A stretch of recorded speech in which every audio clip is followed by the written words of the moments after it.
Meeting to order. Welcome to the September 24th, 2024 Huntington Beach Planning Commission meeting.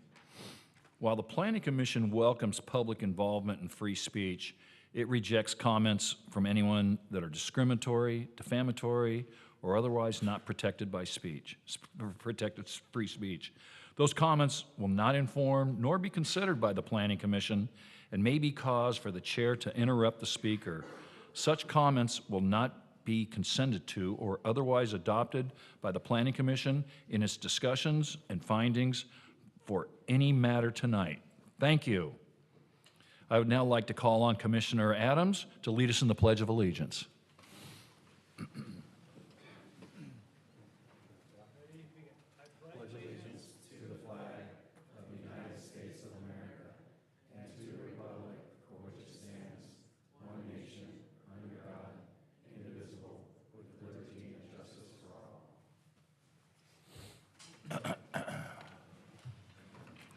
Can we get the roll call, please?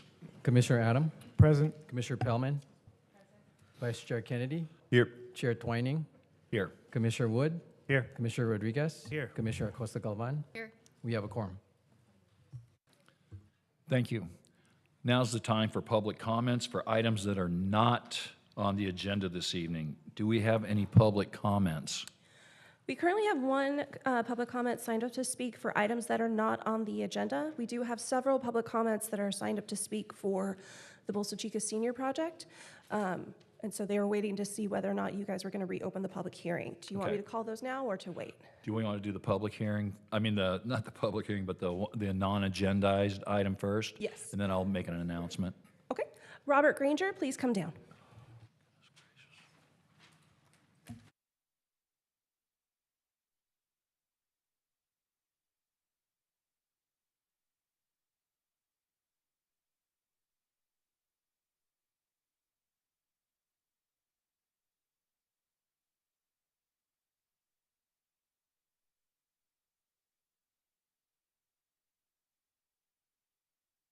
What information I learned from watching the video.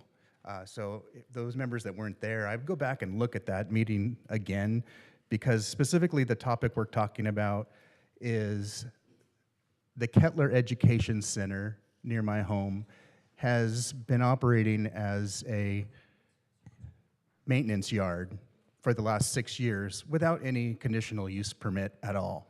They've been essentially operating without permission from the city in an unhoused fashion, making lots of noise and causing havoc, turning the lights on at 5 a.m., waking us up, not even thinking that they think their authority, because they're the state, is above the city. Well, it's not. When you read through the state laws, we have all these Title V, and Title V is for education.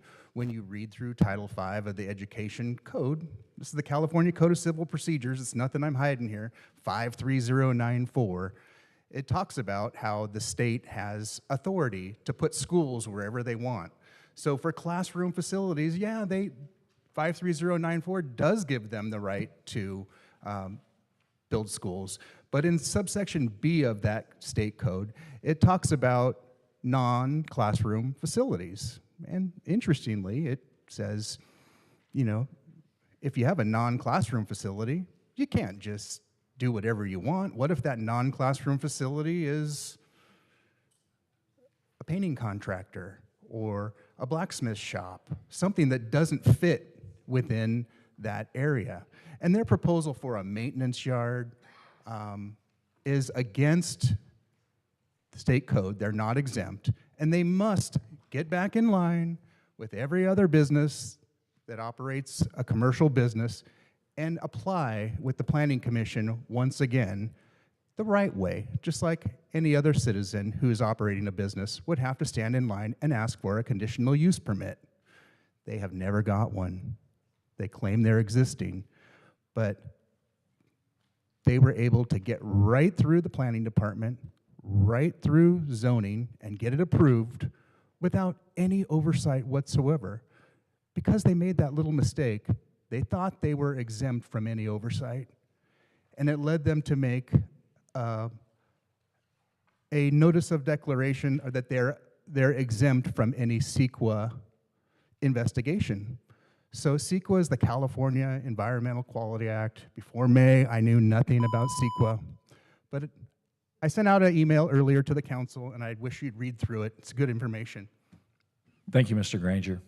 We also have Mark Curry here to speak for public comments. Go ahead, Mr. Curry. Chair, Commissioners, thank you. My name is Mark Curry. I'd like to speak on the maintenance yard that the school district is trying to put in. And I want to echo a lot of what Mr. Granger is saying, and that is they did a lot of this without any oversight and with rubber stamping from the city because the city took what the district said on its face value without checking into it.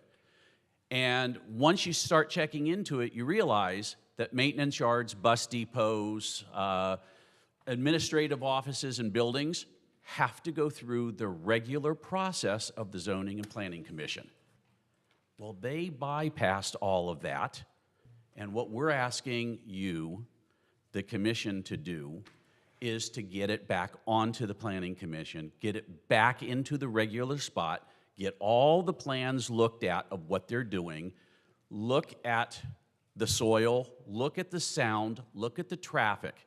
Because one of the things this maintenance yard that they don't tell you is that they bring in 53-foot containers, 53-foot trucks to come in to unload. How do I know this? My backyard backs to that parking lot. So yes, I hear them coming in at 6 o'clock in the morning. I hear their first trucks rolling in about 5:45.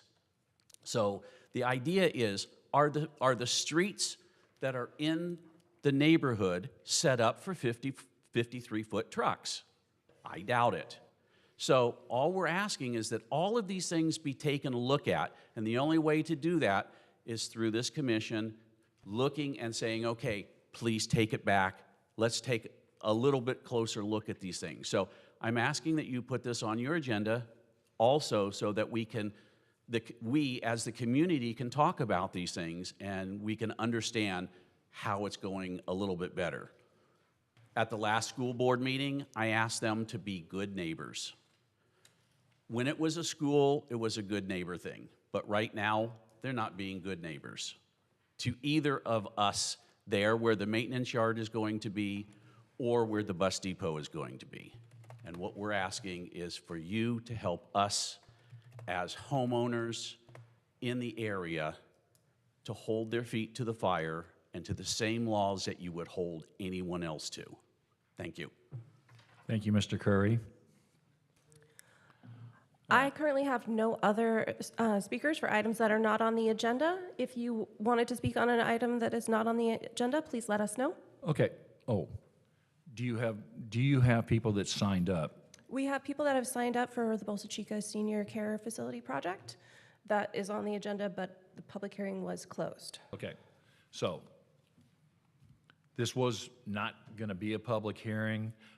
We already did that 2 weeks ago. We heard from the applicant. We heard from the concerned neighbors. And it was my intention just to go straight to the vote tonight because there was a few of us, if you remember, there was documents that we got basically dumped on us, an hour and a half before the meeting. However, so many of you have come out tonight to speak. I'm going to go ahead and allow each speaker 2 minutes, and I would prefer not to hear from, if you didn't speak last time, we already heard, several, dozens of neighbors last time. If you didn't speak last time, I would give you preference to come up to the microphone or line up, however you want to do it. If you have a list of people, how many speakers do you have? We currently have 23. Okay. Why don't you just call the first 10? Can we, hold on a second? Oh, go ahead. Can we get does this need to go through the Planning Commission? How does this work? I mean, the public hearing is closed, so what is the Correct. policy for opening it back up? Do you need a vote? Do you need a motion? How does that work? I believe you guys, someone should make a motion, and you guys can vote to reopen the public hearing. Okay, all And right. at that point, You yeah, wanna- feel free. Anybody want to make a motion then? I'll make a motion to reopen the public hearing for the Bolsa Chica project. I'll second. Okay. And are we clarifying it's going to be anybody or just the people who didn't speak last time? It can be anybody, but I would just, beg for, for brevity at least, because we've heard so many of you before. If you want to come back up and speak, I'm certainly not going to stop you, but it's going to be 2 minutes. 2 minutes. So the motion's been seconded.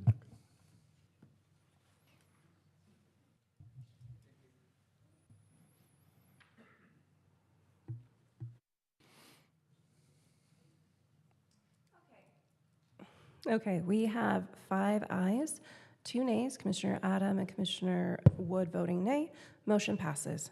Okay, can we have the first 10? 2 minutes.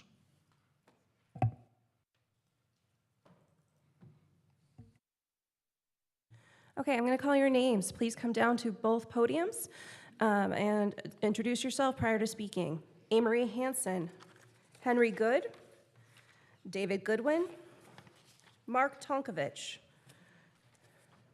Jonathan Bonwit, Christine Pattersley, Wes Stoner, Ann Palmer, Jennifer Dymicki, apologies either way, and Catherine Mooney, and Tom Dillman.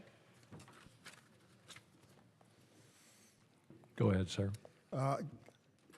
Hi, Commissioners. I spoke last time. I'll keep it real brief. This is new information came in, so it's something new. I want to address the parking. Call your attention to Costco at Bellaterra. Have you ever been there on a Friday, Saturday, Sunday afternoon? Can't find a parking space on holidays? Forget about it. The city approved that going by the Can we get your name, please? Jonathan Bonwit, resident of Huntington Beach since 2009. The city somehow looked at the statutory code, said we need X number of parking spaces for Bellaterra Costco. It was way wrong. And my point is that just going by the statutory requirements for parking spaces isn't always the correct procedure. On this place in Warner and Bolsa Chica, you got to keep in mind there is no street parking. No street parking on Warner Avenue. On Bolsa Chica, no street parking, single family homes right across the street. It's all red curbed.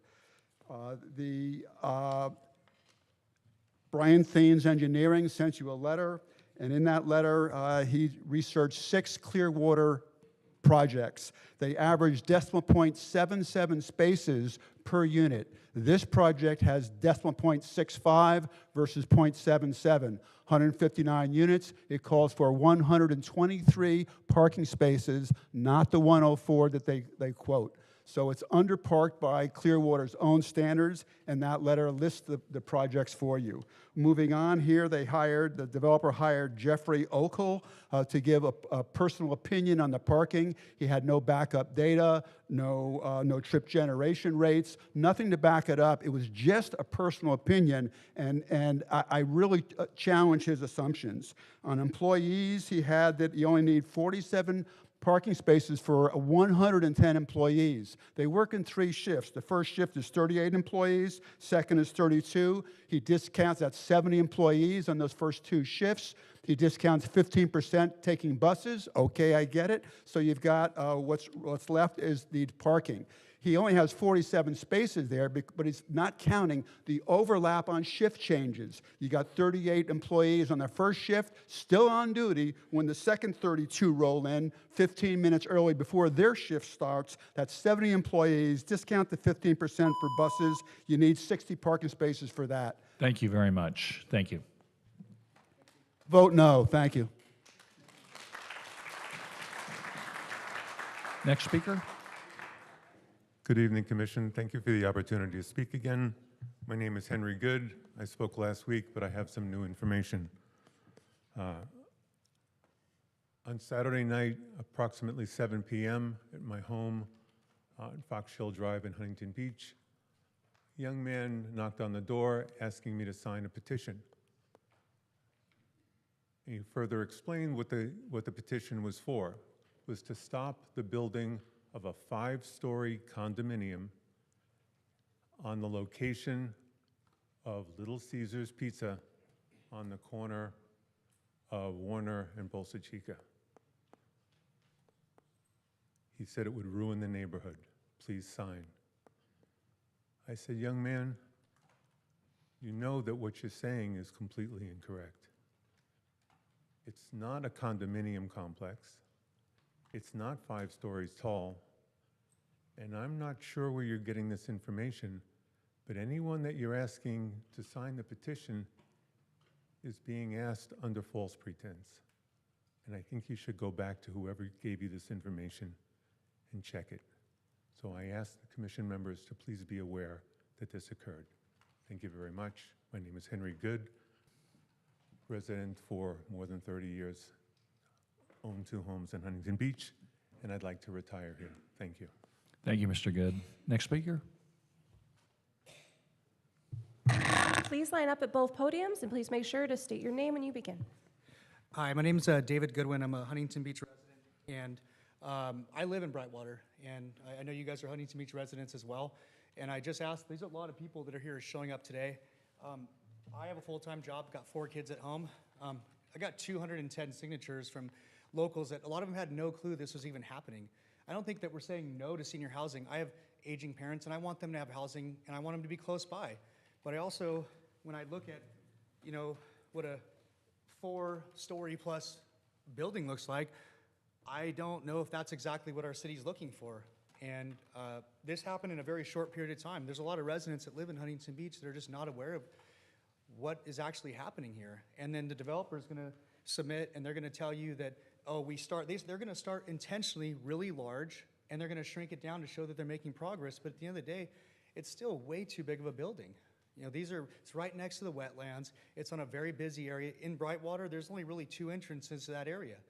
So it's going to be congested with a lot of traffic. And I think when we look at this design, I think what we're asking is that it's more, you know, in alignment with what the city plan is, with whatever the zoning actually is.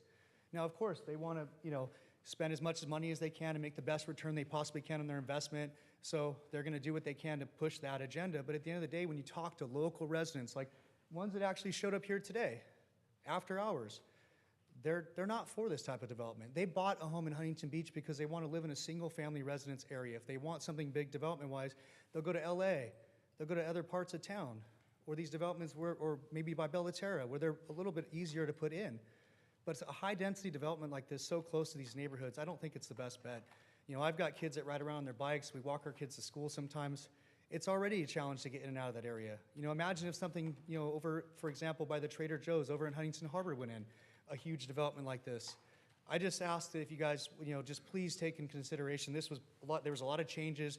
There haven't been very clear on exactly how it's going to work. Thank you so much for your time. Thank you, sir.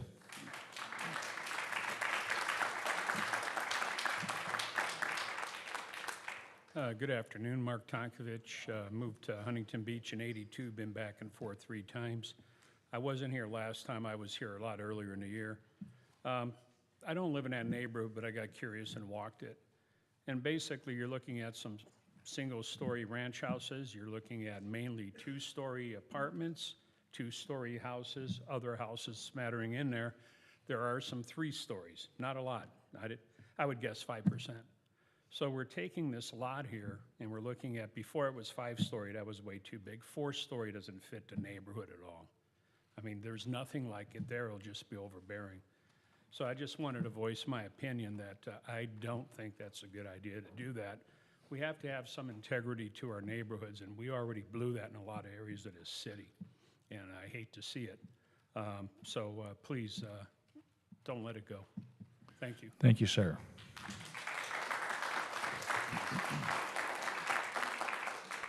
I'm Wes Stoner, 30-year Huntington Beach resident. I think I speak on behalf of everyone who's objecting to this project by saying we're not against senior housing. On the contrary, I think it's a wonderful idea, and I think we all do, that we need senior housing.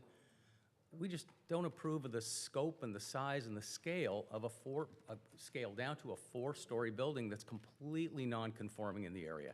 And if you guys look around, I mean, you know, it's completely out of character there. And like the gentleman said, we want to preserve the integrity of that area.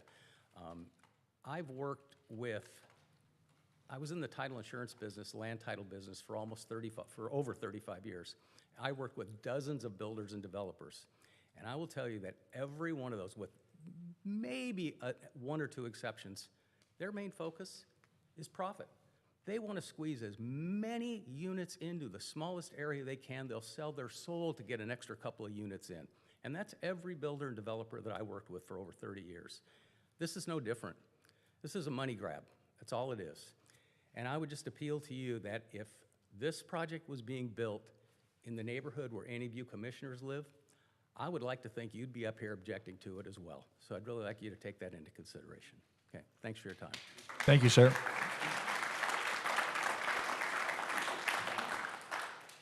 Good evening, my name is Jennifer Demicky. I am currently a resident right in the neighborhood directly across from this proposed facility. And in terms of this, I think we should be voting no because this should not be a back and forth compromise based on what the city standards are already. This should be based on the designated guidelines that we currently have with city building guidelines. And there are plenty of other similar facilities, Merrill Gardens in the area, that show what fits into the community.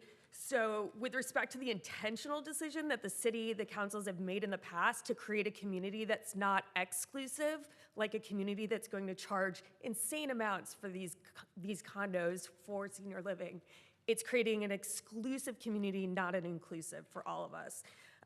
The gentleman who spoke first on the parking, I won't elaborate, but I completely agree with him. As somebody who needs to park on those streets, there is not enough parking to facilitate that. There is too much traffic already, people blowing through red lights.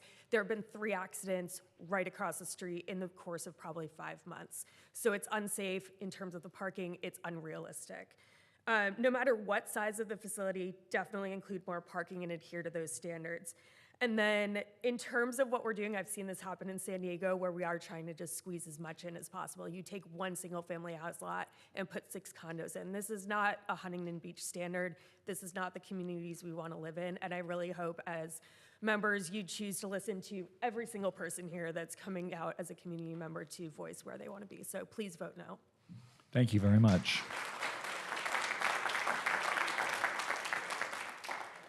Hi, Ann Palmer. I used to live in that neighborhood. I left after they built Brightwater and put a bus stop across the street from my house, and I thought it was going to be overdeveloped, but I think that's the plan for the whole city.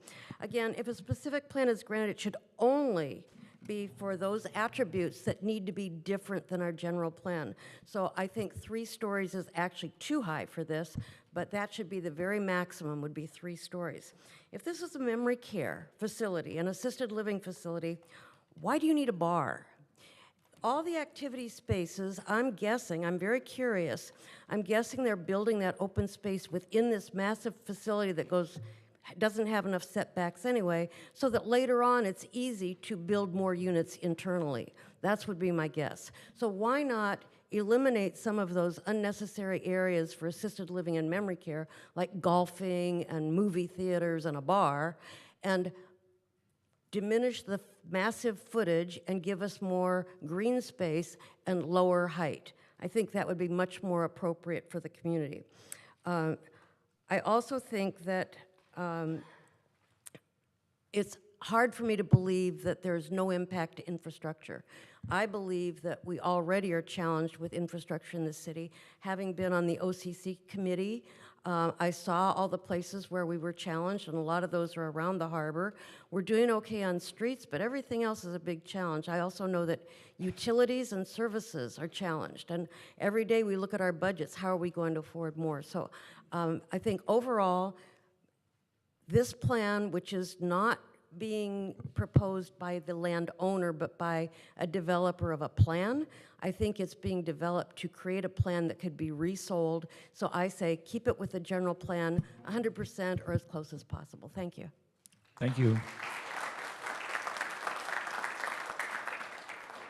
Thank you, Mr. Chairman. My name is Mr. Amory Hansen. I'm speaking tonight in opposition to the project at number 4,952 Warner Avenue.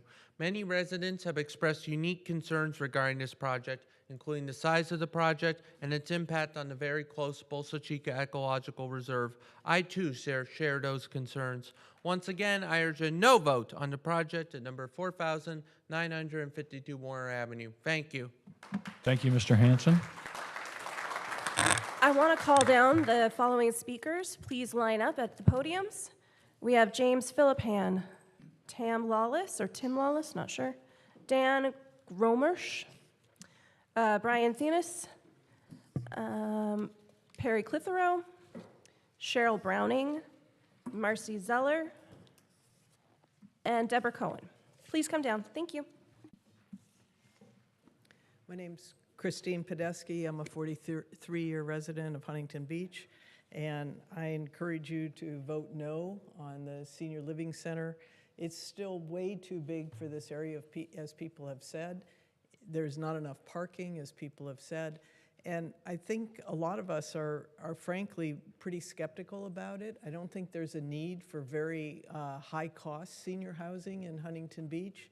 And with the plans, the way that they've made it, some of us are somewhat suspicious that they don't really intend it to be a senior living center over time, that they want to convert it to some kind of ocean view apartment building that's with quite high rents for people. It just really doesn't, there's not a lot about it that makes sense. And one of the things that frustrates me is when they came through with their first proposal, some of us spent quite a lot of time checking out some of the data in the EIR. And for example, they had shadow studies that showed that the shadows from this massive building wouldn't even cross the street on the adjacent street. We went and looked, and there were trees on property that were set back further from the building that were about a quarter of the size of the building that were casting shadows all the way across the street. So they make a lot of assertions in their EIR and their proposal that if you actually check out the data, doesn't really hold to be true. And they just keep, and when we made these objections, they just came back and said, oh no, we did our studies and this is the truth. Well, I don't think that everything in their proposal is the truth, but in any case, I don't see any current high-pressed need in our city to approve a project that requires exceptions to the current city planning and zoning laws. Thank you. Please vote. Thank you. Next speaker. I'll put my no sign up first. My name is Kathleen Mooney. I've been a homeowner in Huntington Beach since 1978, seen a lot of change. Change is always hard to take, and a lot of it's for the better, and some of it isn't. And we've learned, and I hope we continue to learn from those lessons. I would like to apologize. I was not able to be here at the September meeting, so I hope I've tried to pare down just to make one comment, and I don't know if it's been made before, so I apologize if I'm being repetitive from someone else. You know, we started with 5 stories proposal, now we're at 4 stories, and you also very well know that our code stipulates 3 stories. Now, there is a 3-story building on the current property. The proposed building would be 4 times, maybe 6 times larger than the current building. But I want to point out that that 3-story building is at least 50 feet set back from the street, at least. Could be 60 to 70 feet.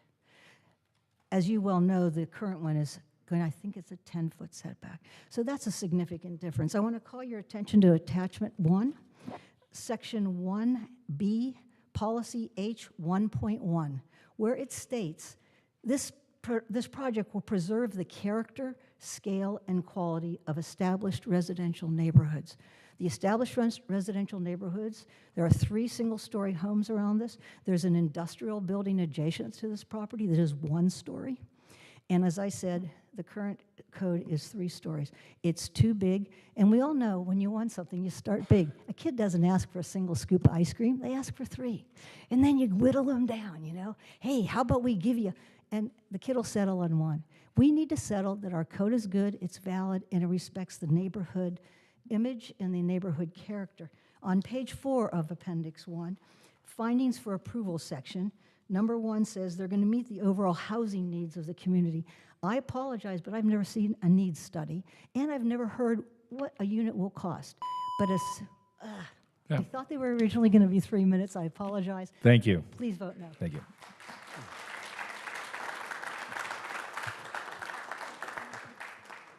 Good evening. My name's Tom Dillman.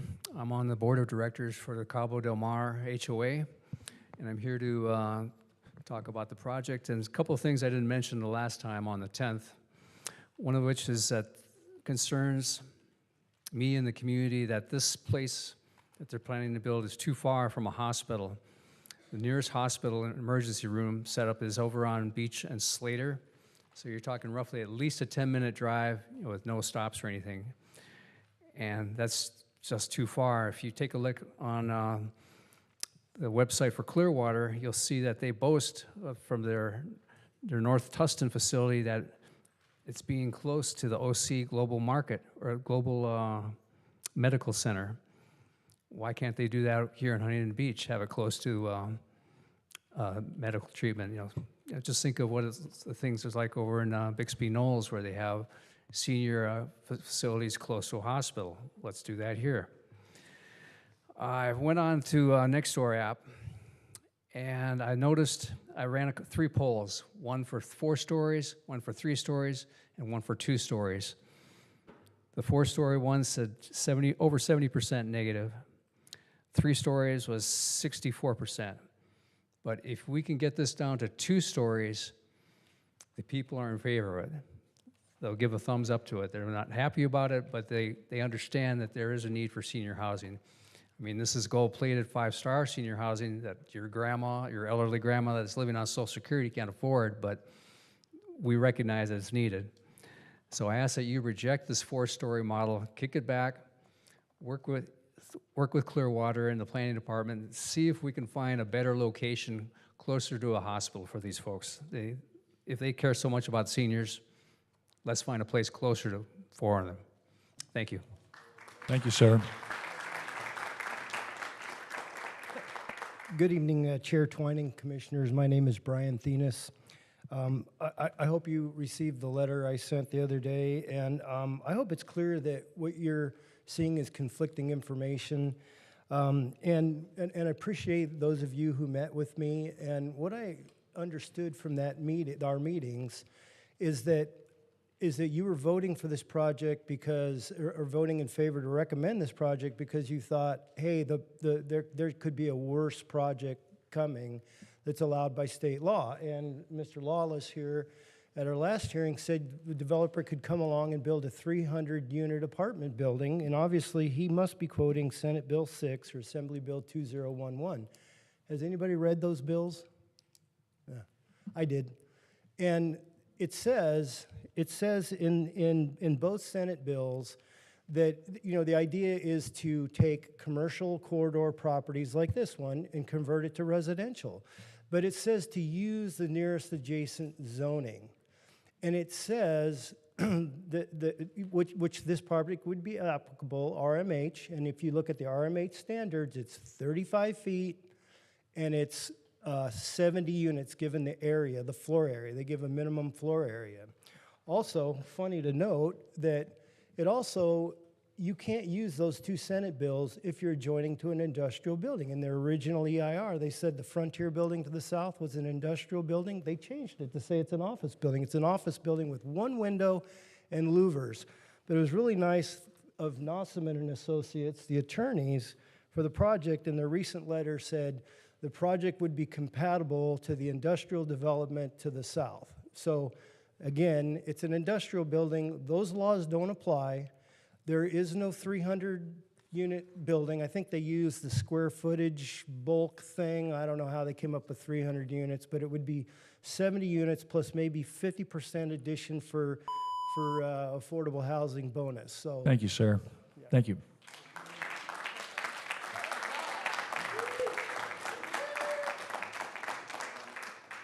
My name is James Philippan. I'm the owner of 4972 Warner, the property that sits around the corner and part of this development.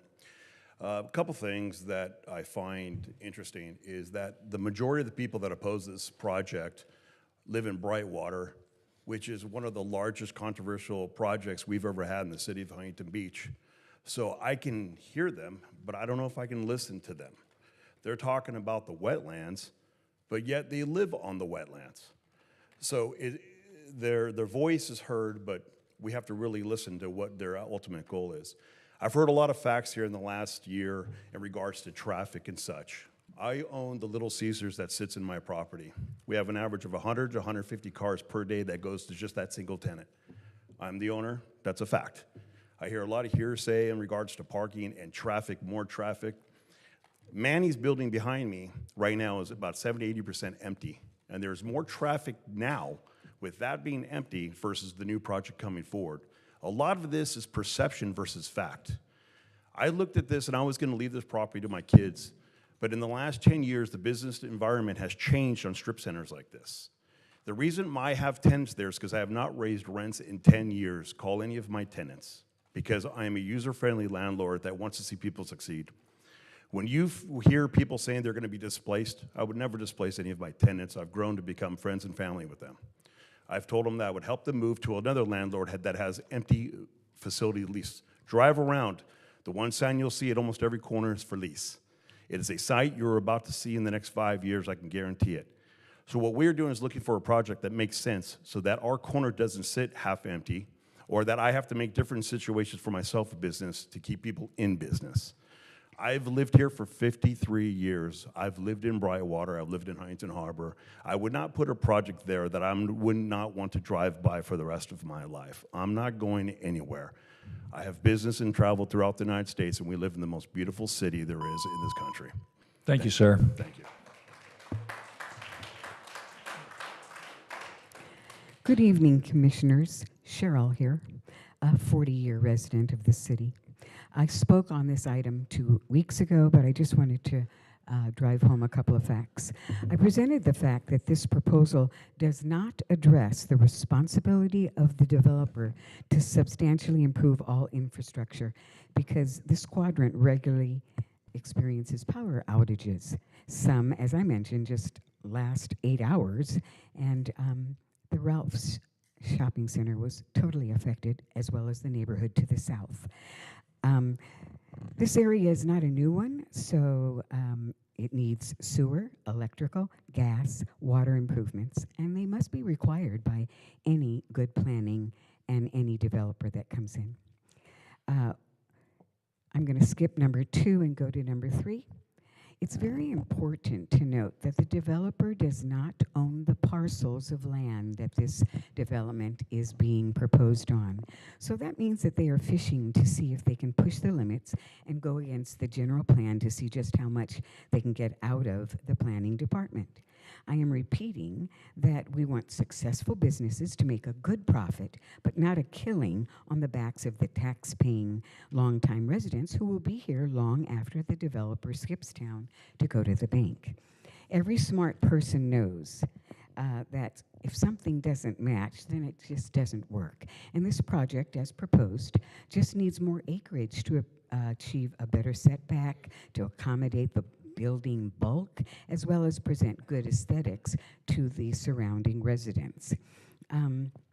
This builder was presenting at the senior center in our city this past weekend, and he was presenting as if this project is a done deal. I found that rather repugnant. I also went to another meeting that they had, and the builder or the presenter just kind of almost threatened and said he could go to builder's remedy. That's not good. Thank you very much. Thank you. Good evening, Commissioners. My name is Perry Clitheroe.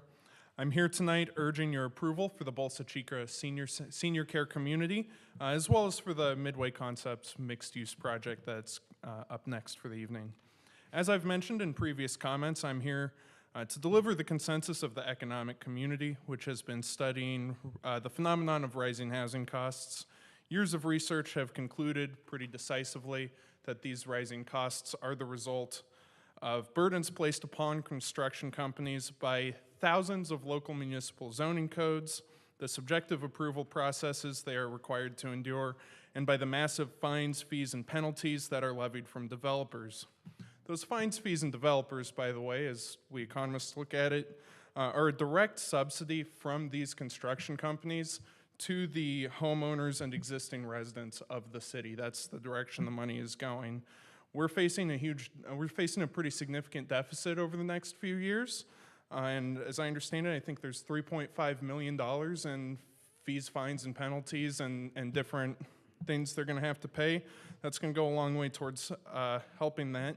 And that's before you even factor in the long-term property tax revenues that this project is going to generate for City Hall. A vote against the Bolsa Chica project is a vote against the adequate funding of our public services, including police and fire. Zoning codes should focus on environmental and structural safety, not aesthetics, not height, not density. A vote against this, these are distortive market effects that drive up the cost of development and construction. Governments have to be mindful when they substitute their judgment for the judgment of the market. So let's see. These forces have decimated our housing stock and the flexibility of the market, and they've increased shelter costs. Please do your small part today to stabilize shelter costs and to improve the quality of life for future generations of Huntington Beachers. Thank you, sir. Good evening.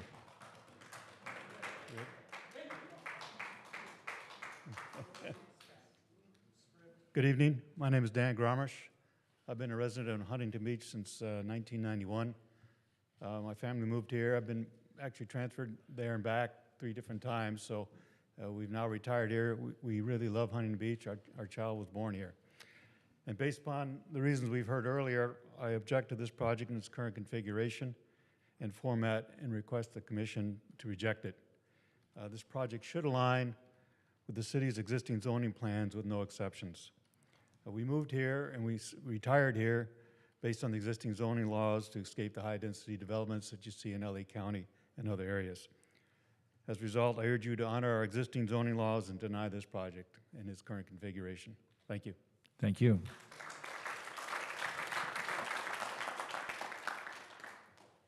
Marcy Zeller, a resident of Huntington Beach for 40 years. Everything I want to say has already been said.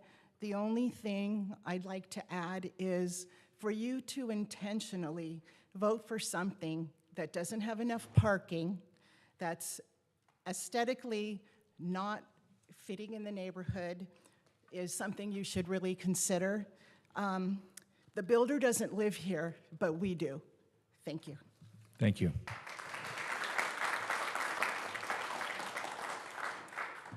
Hello, my name is Deborah Cohen. I've been a resident of Huntington, a homeowner since 1984 for 40 years. I just want to make a few comments regarding the assisted living, or should I say luxury living home proposed for the corner of Bolsa Chica and Warner. I'm not opposed to assisted living. I'm opposed to all the variance requests showing disregard for our city regulations. I understand the builder has revised his plans to make the building closer to the city regulations, but they've still not revised them to meet the regulations that should be enforced by our elected council. So the vote should be pretty simple. Do the plans meet the criteria? No. End of discussion. Once they make the plans meet the criteria, the vote will be yes. Thank you. I'd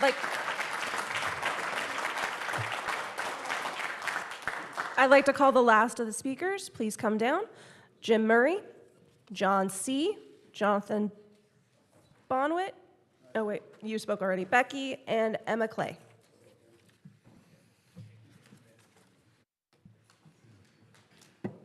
Good evening, Commissioners. I'm Tom Lawless with the applicant. I just want to touch on parking because a lot of folks have brought that up today. First off, the letter that you received from Mr. Thenis that tried to compare this project to other projects in Clearwater's portfolio has a major inaccuracy in it, which is that it included projects that have independent living. As you all know, we came here last year with an independent living project. Now, no longer do we have independent living. As we described to you previously, independent living residents do tend to bring cars and drive with some frequency. However, assisted living residents and memory care residents do not. We surveyed our portfolio, and for the assisted living communities in the local area, the average number of cars is approximately 5 across projects with roughly 100 to 150 units. We're providing 104 parking spaces.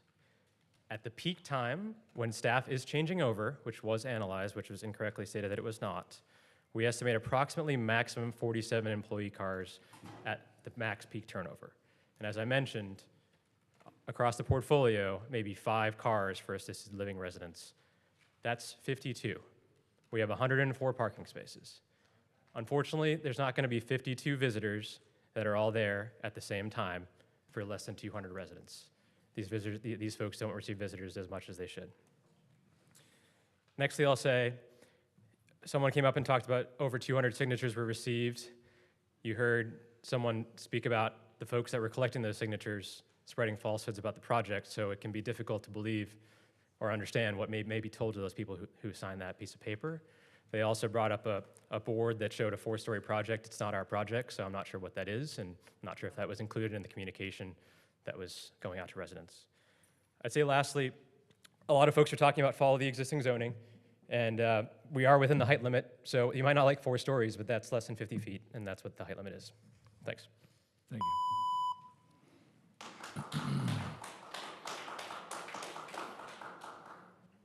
Good evening. Thank you for the opportunity to present. My name is Jim Murray.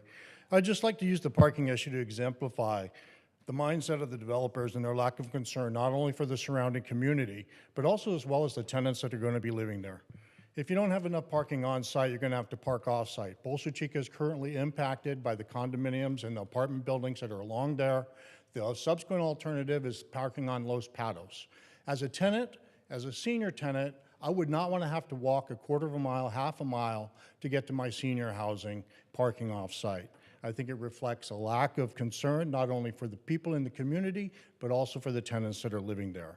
I do support a project that is conducive to the culture of Huntington Beach and also minimize the detrimental effects that this project's going to have, and also respects the seniors that are going to be living within the community and make it easy and accessible for those patients to access their homes.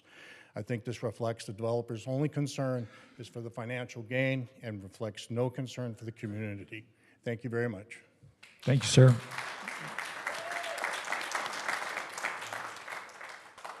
My name is John Carrington, and I'm from Huntington Beach. I'm one of the occupants of one of the 4 houses directly across from this project, and one's at 17062 Bolsa Chica Street. I'm here just to talk about the personal impact it's going to have on my life. I'm going to live in the shadow of that apartment, the project going up. And I just wanted to share, I've lived there for 25 years, and in 2003, I started growing San Marzano tomatoes in my backyard. It's one of the larger properties probably in Huntington Beach, and my wife was from Italy. She passed away in 2013, and I've kept that going. I've been growing these tomatoes in my backyard since 2003. And I'm not going to be able to do that once this project goes up. The shadow that it's going to create is going to block the sun. I'm not going to be able to do it. The other thing, well, everyone's probably talked about parking.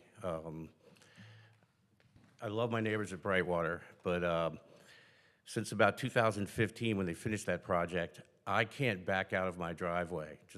I have to sit and wait for minutes at a time. The traffic is so bad going up and down Bolsa Chica Street.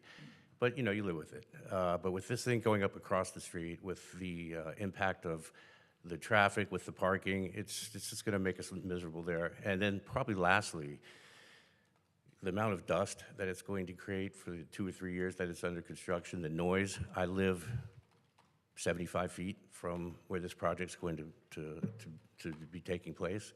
The 4 of our houses there's only 4 of us. It's going to be miserable for us. And then, that's my personal, that's how that's how it's going to affect me personally. And I'm asking you to vote no. Thank you, sir.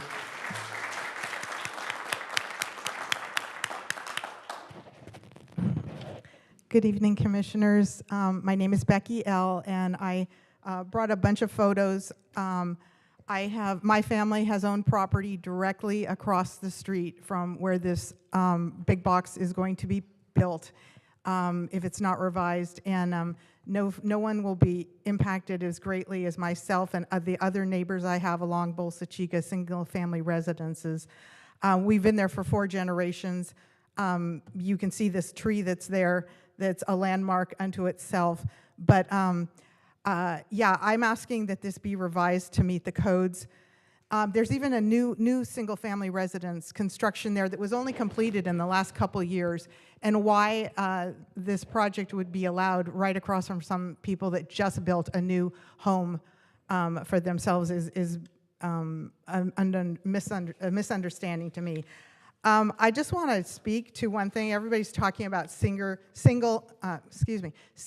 facilities, and so I did some research. There are 4 facilities that provide the care that we're talking about here, memory assistance and assisted living and memory care. And there are 4 within a 5-mile distance from this location.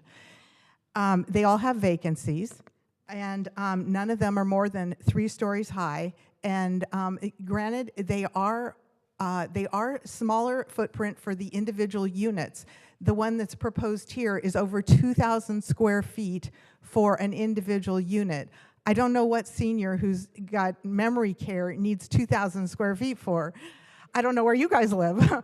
But, you know, it just kind of underlies the fact that there is no immediate need for senior care in the area unless you're not willing to drive 2 miles down the road to Oakmont or Ivy Park.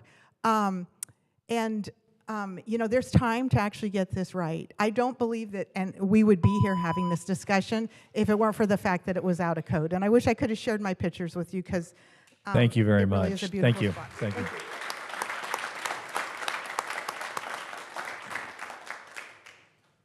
I'm Michelle Ryan. I'm a 35-year resident of Huntington Beach and a member of the reviled Brightwater community. I would like to remind the Planning Commission and applaud you for what you did in the case of the Brightwater community. I was a resident of Huntington Beach when that community was first proposed at almost 5,000 units. It was finally built out at just over 300 units. The commission did its job. It figured out what was the right size for the neighborhood. This project that is proposed is not the right size. It's not that we want no progress, no development, no senior housing. It's that we want it to be consistent and congruent with the neighborhoods that exist there now and the culture and lifestyle that we have here in Huntington Beach. So I encourage you to vote no on the current iteration and keep working on this just as you did in the 1990s. It took almost 30 years to get Brightwater built. Well, we can wait. Let's get it right. Thank you. Thank you.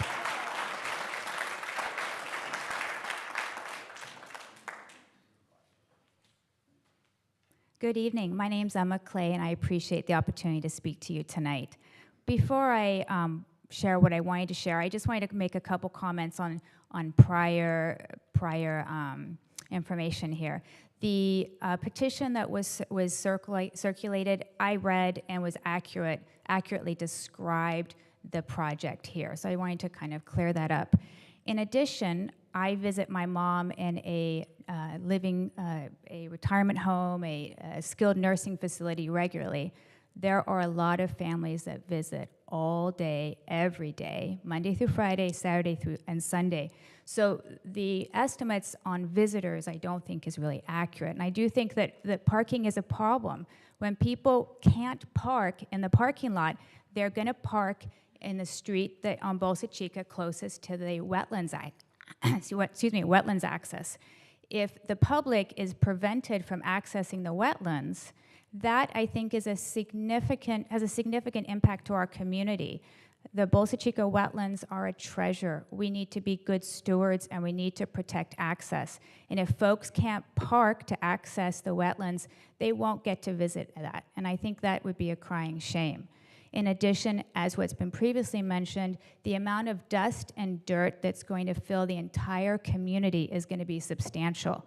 And I would like to see more information on the environmental impact that it's going to make directly to the entire area of the wetlands, the bird sanctuary, the animals, excuse me, and even the waterways there. And I appreciate your time, and I would urge you to vote no until the project is appropriate for the size.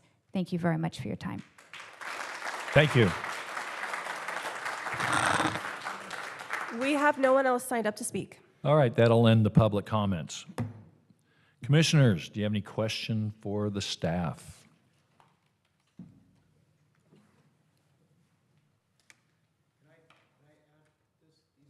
Most of these were collected from Trader Joe's, not from Brightwater. I just want to add that because these are not Brightwater residents, I promise. All right, thank you. Thank you. Is there anybody who wants to speak? Nothing's coming up.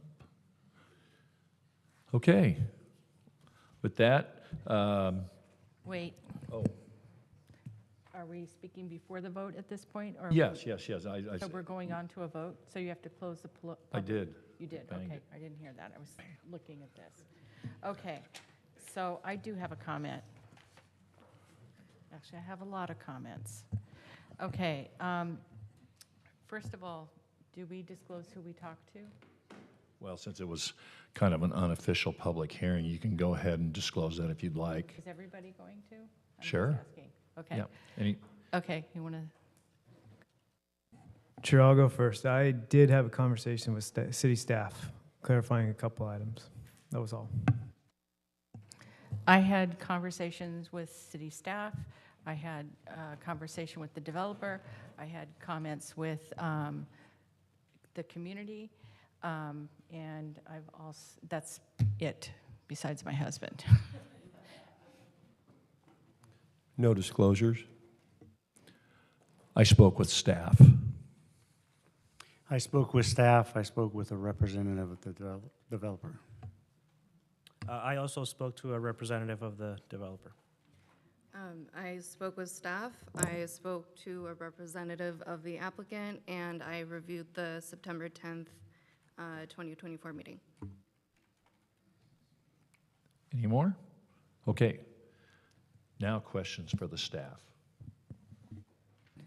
I would just like to go over the floor area space, if they could re-describe that and how it's congruent with the general plan. Thank you. Good evening, Commission, and thank you for your inquiry.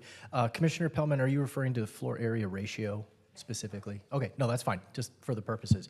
Forgot what, sorry. No problem.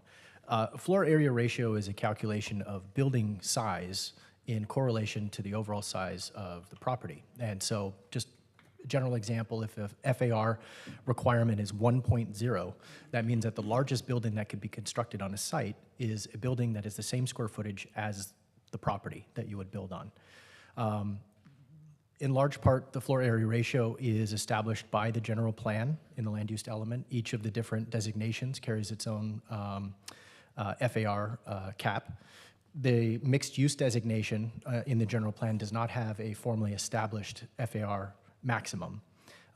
And part of the legislative request that is a part of this project would be a general plan amendment, excuse me, that would revise the current CG designation in the land use, on the land use map to mixed use. Secondarily to that, a zoning text amendment application would establish a specific plan, and the specific plan is currently requesting approval of a 1.75 maximum FAR on the project site. By comparison, the CG designation, as I mentioned, I may not have mentioned it, but the CG designation is currently a maximum of 1.5 floor area ratio.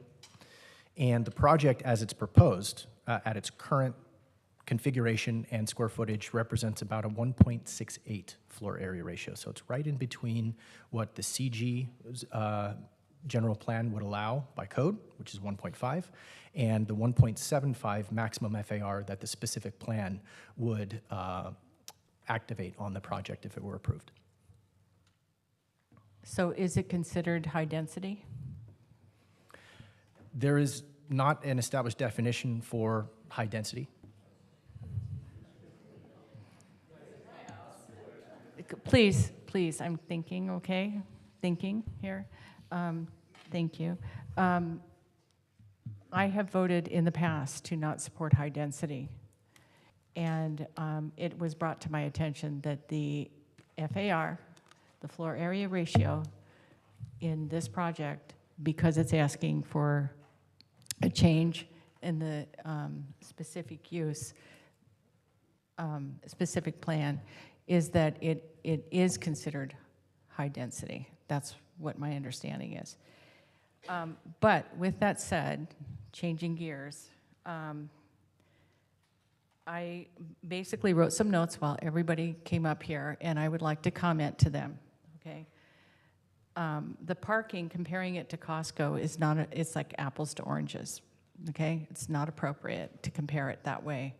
I don't have a problem with the parking currently as stated, because I have worked as an RN going into these facilities in the past for many, many years.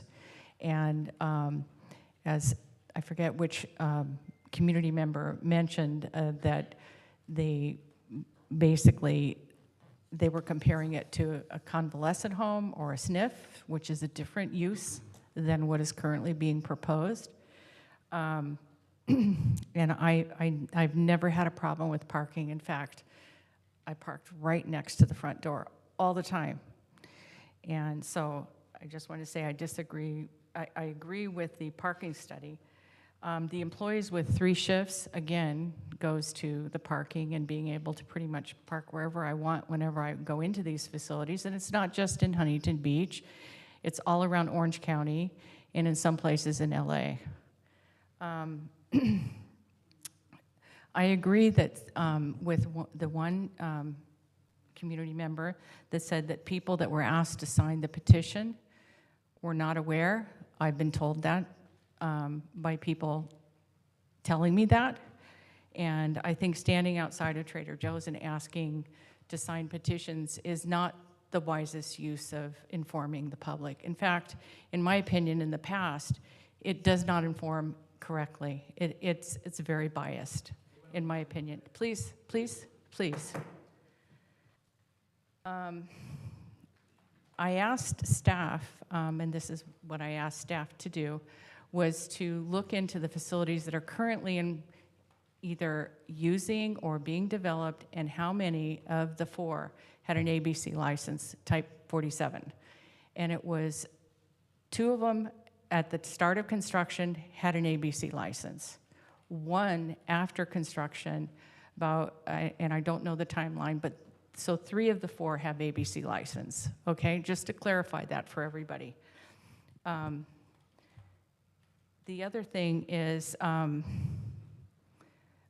I am probably going to vote no in the next few minutes, even though I believe this project to be a very good project for Huntington Beach.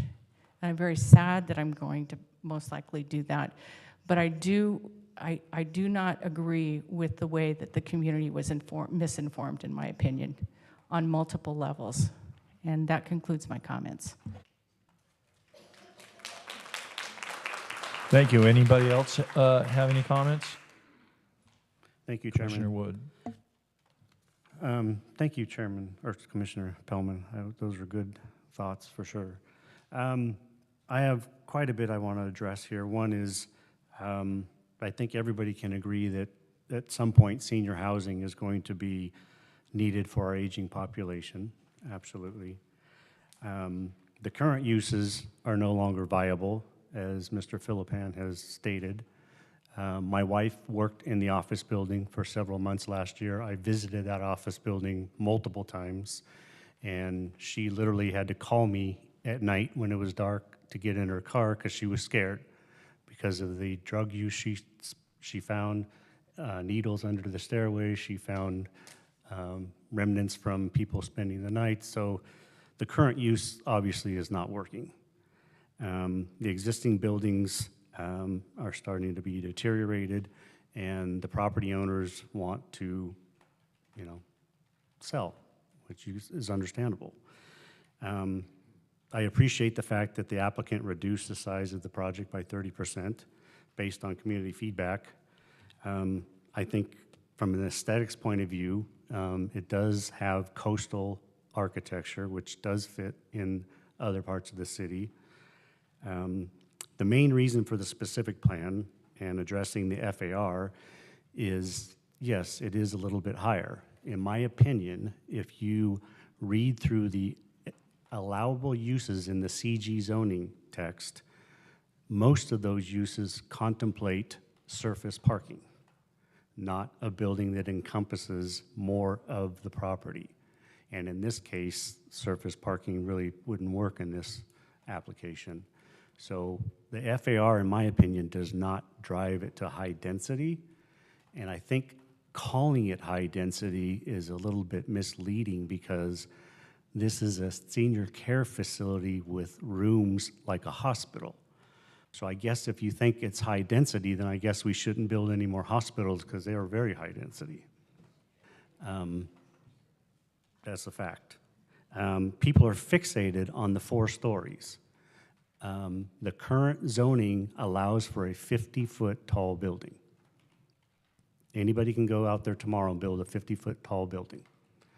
So regardless of how many stories it is, 50 feet is allowable in the current zone. And there are also 3-story buildings that are actually close to or above 40 feet. Merrill Gardens is nearly 40 feet tall at 3 stories. So I don't believe that unfairly trying to get the height of the building down by saying it can only be 2 or 3 stories is just not, it's just not practical. As far as the parking goes, Merrill Gardens is parked at 0.41 per unit. I had a conversation with the manager of a facility in Corona Del Mar called Crown Cove, which has been in existence for quite some time. And she let me know that their parking ratio is 0.31. They only have 30 spaces for 82 units. And I just don't know that this facility is going to be a traffic impact. Again, I picked up my wife at all hours, morning, middle of the day, nighttime. I would drop her off when we would go out of town and pick her up on our way out of town. I've been there at 7 in the morning, I've been there at 8 in the morning, 9 in the morning, noon, 5:30, 6:30. I got in and out of that parking lot, no issues, all different months. I go to Walgreens. That's where I get my prescriptions refilled. No issue getting out of Walgreens. I think the biggest part of the traffic, as you probably would agree, is people in the summertime making a right turn from Bolsa Chica to Warner to get to the beach. That's probably where most of the traffic at that intersection occurs. Okay, I drive by there. I drive by there all the time, just as much as you do. And I don't know the issues of having a bar inside. I did ask I asked the facility in Corona Del Mar, and they actually have a wine cellar in one of their restaurants. So I think that's actually kind of cool. As far as the claim of a high rental complex, again, I think the applicant has already stated that they need to get state permits that will regulate the facility as a senior care facility. So I don't think there's really a concern that it's going to somehow become some sort of rental property or apartments. And again, mimicking what Commissioner Pellman said, I happened to go to Trader Joe's on Sunday and heard the spiel to people, and the amount of misinformation I heard in a short period of time was pretty phenomenal. No, you didn't talk to me. Everyone, I would just like to please say that we had public comments, and now it's time for the commissioner to speak. This isn't really a back and forth. Thank you. Thank you. No, I listened to the answers to some of your questions, and I'm not going to go through them all, but a specific one was somebody asked you how many units were being proposed, and your answer was, we don't know. And I thought, well, wow, it's been buried in the documents for over a year, so how would you not know how many units are proposed? So to me, that's misleading, and I really also have to be a little bit skeptical of people who sign letters written by others. Again, as Commissioner Pellman has stated, I've been down this path many times in my career. It's easy to prepare a letter, walk door to door, tell people your side of the story, and get them to sign it. I've seen it many, many times. Please. Excuse me. So I understand, you know, the building seems very tall. I think they've done a good job of stepping back the setbacks. Again, they are not doing anything outside of what's allowed in the current zoning. They're complying with the setbacks. They're complying with, and they are complying with everything but the FAR. So based on that, I'm going to continue to support the project. Thank you.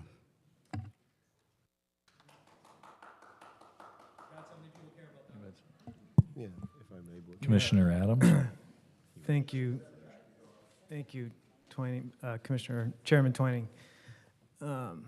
So I've said some comments on this in the past, so I'm trying not to repeat them, but we did recognize that the original project came in, and now we have a reduced project, and I do agree that there was I wouldn't call it insignificant, I wouldn't call it that it's almost the same, I would call it a changed project from my perspective being in this industry. There was a comment on the senior care facility being an open restaurant, open bar for anybody off the street. That is not accurate. You must be connected to a resident of the facility. That's not something, and if you want to go into a place, that's where you want to eat, I think there's probably some other issues. Now, with respect to the senior care facility being a Trojan horse that will allow other developers to saturate the area, I have a tough comment. I mean, I have a tough time accepting this comment. It is extremely difficult to advance projects forward in today's environment, especially in Huntington Beach. I even went back through our firm's due diligence, and we had a number of projects that we've evaluated on behalf of developers, and we've only seen a quarter of them move through and only one of them built. I called our competitor, who I have a really good friend with, and asked them, and they said they had done multiple due diligences in Huntington Beach, and we made sure we weren't overlapping, so they were different projects. 2 were overlapping, so we removed them, and they only had a couple move forward. So this is it is very difficult to make a decision and then advance, and all of a sudden everything just opens up to other development. I just don't believe that Trojan horse comment. It's way too difficult to get projects approved, no matter what else has been approved in this state. Now, if we were in the Inland Empire and we were approving a specific plan to convert open space, commercial, light industrial to heavy industrial uses, like large warehouse projects that would unfairly impact lower income residents and cause health concerns to residents and students, I believe that is an epidemic, partly because we all order online, but that's a separate issue, and that's in the Inland Empire. That's not out here in Huntington Beach. I also went back through my notes from actually one of the 2023 hearing about many comments were stated that the project should remain within the 50 height limit. There was less comments about 3 stories or 4 stories. It was more about remaining within the height limit in the zoning. And the applicant came back and did that, and now the comments have shifted from, no, that's not what we wanted. We actually meant 3 stories, not coming within the 50-foot limit. So that the goalposts have moved on the project a little bit. So I'm not sure if somebody were to come back with another project, would the goalpost shift again? And when we talk about 3-story office or commercial buildings to be the max, 3 stories is not 30 feet. 3-story buildings can be 43 to 47 feet. So what's being proposed here, the 4-story or even the 3-story, the replacement of a commercial or office retail is not the assumption of a 30-foot building. It'd be in the 43 to 47-foot range. This project's 49.5. It's not a whole lot different. So I guess I get a little confused when people say it shouldn't be more than 3 stories. It's that you're actually saying that it should be in the range of 43 to 47 feet. So I'm not sure. I guess I get a little confused with that and the height of this project. I don't see a big difference. There was also a comment on spot zoning. It made the form letter, which again, I'm not a big fan of form letters, but the form letter identified spot zoning, and then it said it was also a specific plan. I'm not sure. I looked up spot zoning. I didn't really quite understand it, but it didn't seem to apply. And then it comes to specific plans. Again, I did say this last time. I think we want to stay clear of beating up on specific plans. They are legal in California. They've created some of the greatest communities in the city of Huntington Beach, including Brightwater. And just for the record, 22 years ago when I was starting my career, I supported the Brightwater project, Brightwater specific plan publicly at hearings. I also supported it privately behind the scenes with Coastal Commission staff. I had 4 projects going with Coastal Commission at this time, so I had an opportunity to support the Brightwater specific plan. I did a PRA request for the Brightwater specific plan in EIR. I received over 20,000 pages of documents from the County of Orange. I was specifically looking at the 2002 plan, not the 1995 plan, and we can argue whether that plan was actually really viable or not. That's a separate subject. But with respect to the 2002 plan, there were thousands of opposition letters, far outweighed the supporters. And I never believed that the thousands of opposition letters that stated there should be no more residential development in Huntington. The houses were too big. There was too many of them within the Upper Mesa. They were going to cause long-term impacts to habitat, traffic, view corridors, parking, and a whole host of other issues. I never believed that. That plan was carefully crafted, and even the EIR, done by LSA, had to make a statement of overriding considerations that there would be permanent negative impacts to traffic and public views. I still supported the project, and I think it's one of the best neighborhoods the city has ever built. I don't think it ever was good. I don't think that approving and building that project ruined the city, and I still don't. I'm looking at this project through the same lens, and I just don't think the impacts of this project are going to, quote, ruin the city, just like those claims are made for Brightwater. I do have one last comment here. You know, my wife happened to be one of those people that came out of Trader Joe's, and she came home and asked me about the 5-story condominium project. And so I guess I'm following up with Commissioner Wood. It was a similar comment. I know some of you out there had much better intentions. It's a shame that this is have to be talked about. But yeah, she came home and asked me, what happened to the senior living? I thought you said it was like a smaller 4-story. And she said the gentleman told her it was a 5-story condominium project. So I think that's misleading and unfair. Lastly, I will be directly impacted by this project. I will be driving through these intersections. If this thing moves forward, I'll be impacted by the construction. I have to get to my kids' school there every single day. I go through that intersection. I'm still going to be supporting the project. I think it's the right thing. We need senior housing, and like I said last time, I'm going to continue to support the project.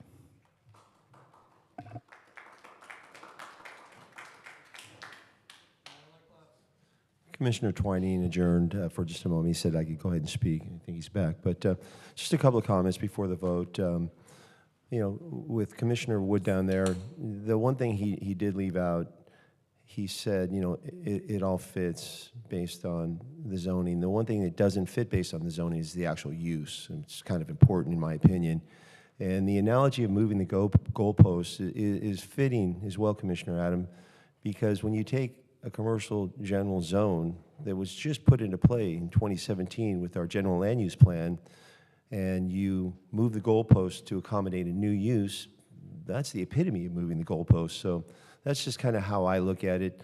The general land use plan was put into effect in 2017. There was foresight, a lot of thought put into it, and I believe we need to, you know, conform. If we want to basically bend every time somebody has the will, then it's like a child that, you know, if you continue to bend, they continue to ask for more. As they say, what you allow, you encourage. And I just can't get behind that.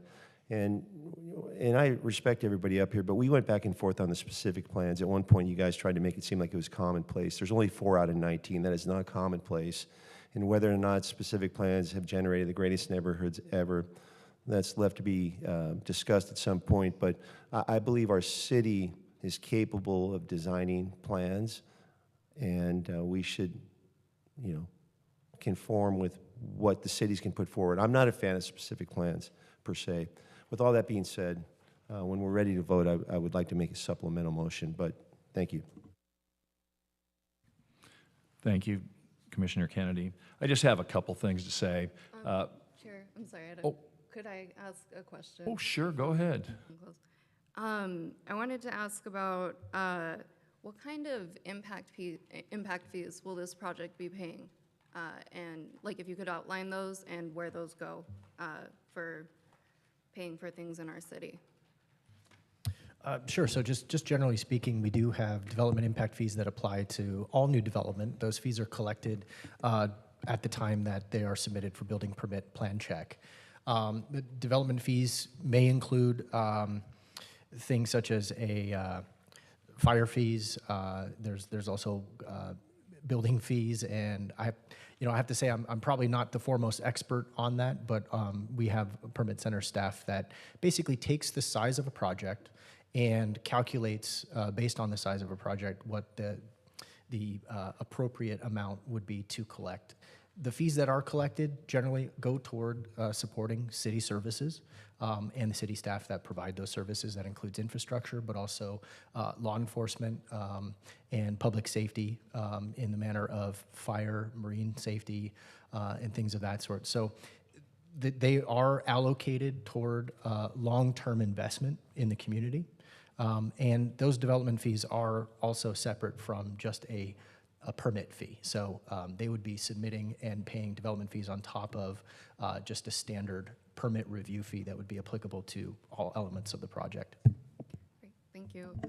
So the developer won't just be coming in and like giving nothing to our city, right? Like there are improvements that will be made.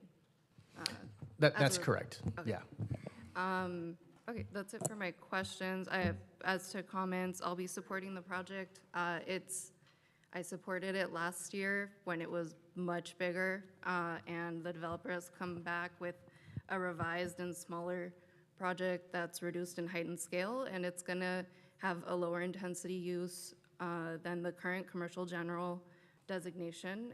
There are gonna be less car trips, less traffic, because senior living facility just doesn't generate as much car trips as a bunch of stores. Yeah,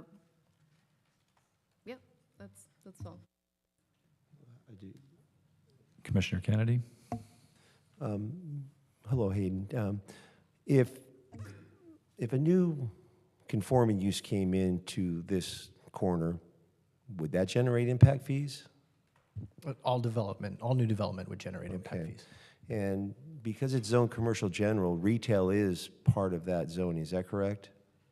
Retail is an approved use in CG, yes. Okay. Would the senior center produce any sales tax for the city? Other than maybe bar sales, maybe? There may be some indirect sales tax generation, but again, I'm not an expert, so I wouldn't be comfortable really saying Okay, that that's fine. definitively. But would a new retail build there not only generate the impact fees, it would be similar or if not identical to the current impact fees, the one-time fees. There would be a new assessment of value, which would generate a higher property tax base. And the additional benefit to retail would be ongoing sales tax that would produce revenue for the city. So maybe the thought of the city is that is a good retail location. There's great traffic there. There's a need for retail and zone commercial general, I would imagine, for a reason. All you folks on community development are sharp people. Whoever laid out the general land use plan, I'm sure gave it a lot of thought. So potentially factoring in the benefit of ongoing sales tax, I would imagine would be a boon for the city.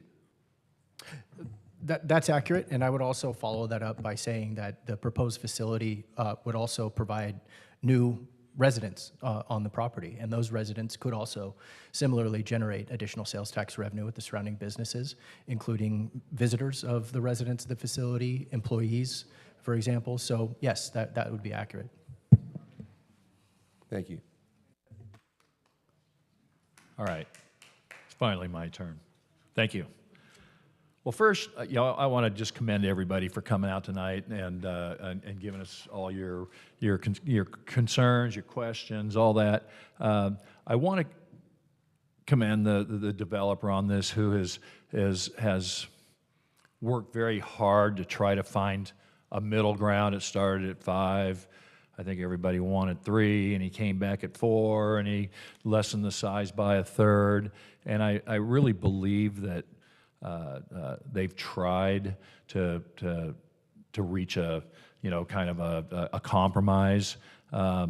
Unfortunately, you know, I still think personally that they might have fallen, you know, with me at least, just a little bit short. I'm concerned at an FAR of 168. To me, that seems like, you know, trying to jam a you know, square peg in a round hole. I don't totally agree that they complied with our land use policy 1D and 2E. Both of those are you know, architectural, you know, size, usage, all that. But I do believe that they tried, and I think that a senior living facility there would be fantastic. I just think that you need to trim it a little bit more, and I hope you do, but I'm not going to be able to support where it is right now, but I think you guys can get there. Thank you.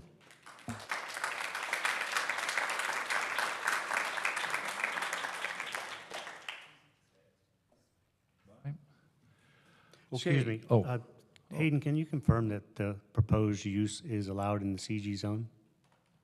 Subject to approval of a CUP. Yeah, okay, thank you.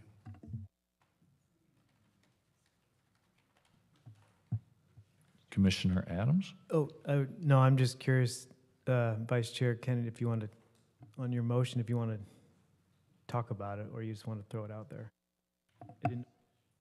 Well, I'll give some context when I make the motion, but I appreciate that. Is it? Vice Commissioner Kennedy.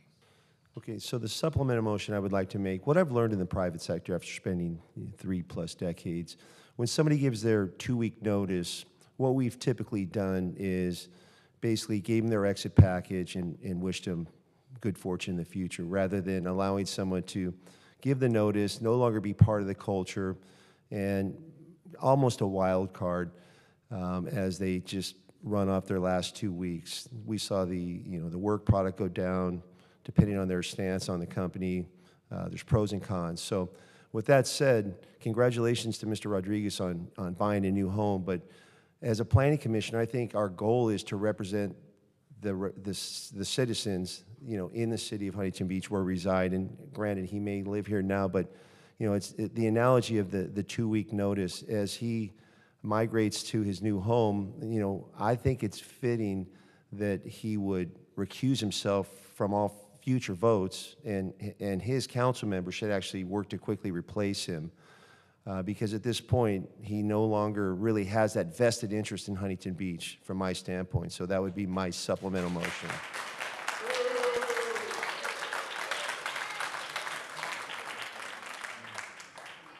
Is that a motion? Yes, that's a motion. Okay, I'll second that. Could I respond? Oh, yes. So I'm still a resident of Huntington Beach. Does that change anything? Yes. I'm asking legal, so, and I would prefer if legal make that decision. At the moment, you're still a council member, so. Planning commissioner. Yeah. Has decided to reappoint your position, so it'd be up to you whether you recuse yourself or not. Absolutely. So, yeah, I mean, I'd like to share. Thank you, Commissioner Kennedy, for congratulating me. I've lived in Huntington Beach for 27 years. I've dedicated my life to this city. I grew up here, went to all the local public schools. I ran for city council. And for you to block me from voting in a project that has been in the works for a year, I don't think it's fair. But you all do what you all got to do. But I'm here because I love this city, and I could have just said I'm not gonna vote, I'm just gonna leave, but I'm still doing a rehab project. I still live in the city. I came back from my job from Santa Ana earlier to the city of Huntington Beach because that's where I currently live.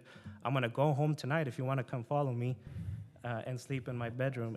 And well, yeah, I mean, that just goes to show, like, that's, so ultimately, like, I'm gonna vote on this project whether y'all like it or not, so So, yeah, Well, there we go. So I think So Connor, I mean, there was a motion made in a second. Are we allowed to vote on that? I don't think that's a valid motion. If you can cite something in the planning commission bylaws or rules that I may have missed, that's fine, but normally, no. And it's up to them to recuse themselves on an optional. Which I already stated I won't, so. And I'm still here, sir. So. You live in the city and you're on the commission. Those are the two requirements.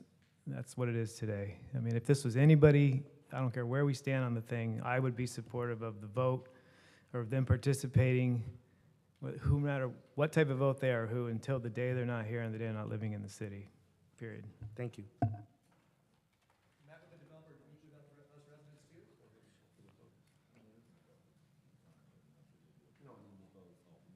All right. Well, we're going to go ahead and call, for, not that one, that's gone now. We're going to go ahead and call for the vote on approving. Hang on a minute, let me get back to the right page here. 21004, zoning map amendment, zoning text amendment for conditional use permit for Bolsa Chica Senior Care Center. Do I have a? I'll second that. Okay, thank you. I don't understand what the motion is. To approve item. Okay. No, you didn't say approve or disapprove in the motion. Okay, let me restate my motion. I have to go watch that on TV. I make a motion to approve, or, to vote on the revised environmental impact report number 21004, general amendment plan number 21004, zoning amendment plan 21003, zoning text amendment number 22005, and conditional use permit 21-024, Bolsa Chica Senior Care Community, which was continued from the September 10th, 2024 meeting. How's that? I just want to confirm it's to approve? Yes. Okay. Yes. And we have a second? I'll second.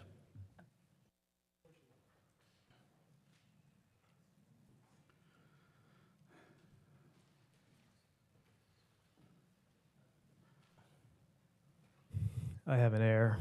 I have an error.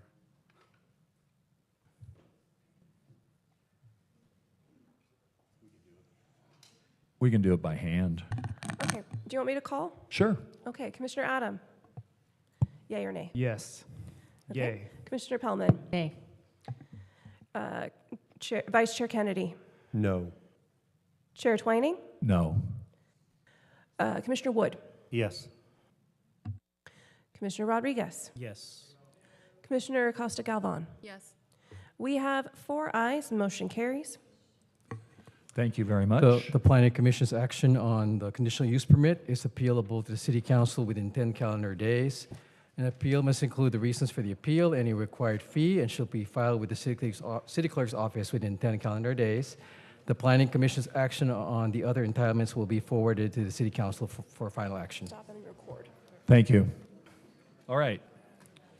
Next is a conditional use permit number 23007, Midway Concepts. Oh, all right. Stand by. I'm going to wait for the place to calm down a little bit. Thanks.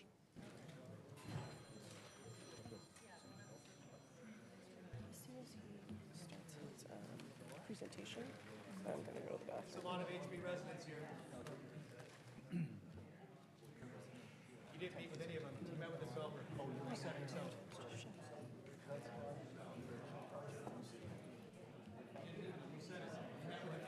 Thank you. Could everybody please exit quietly?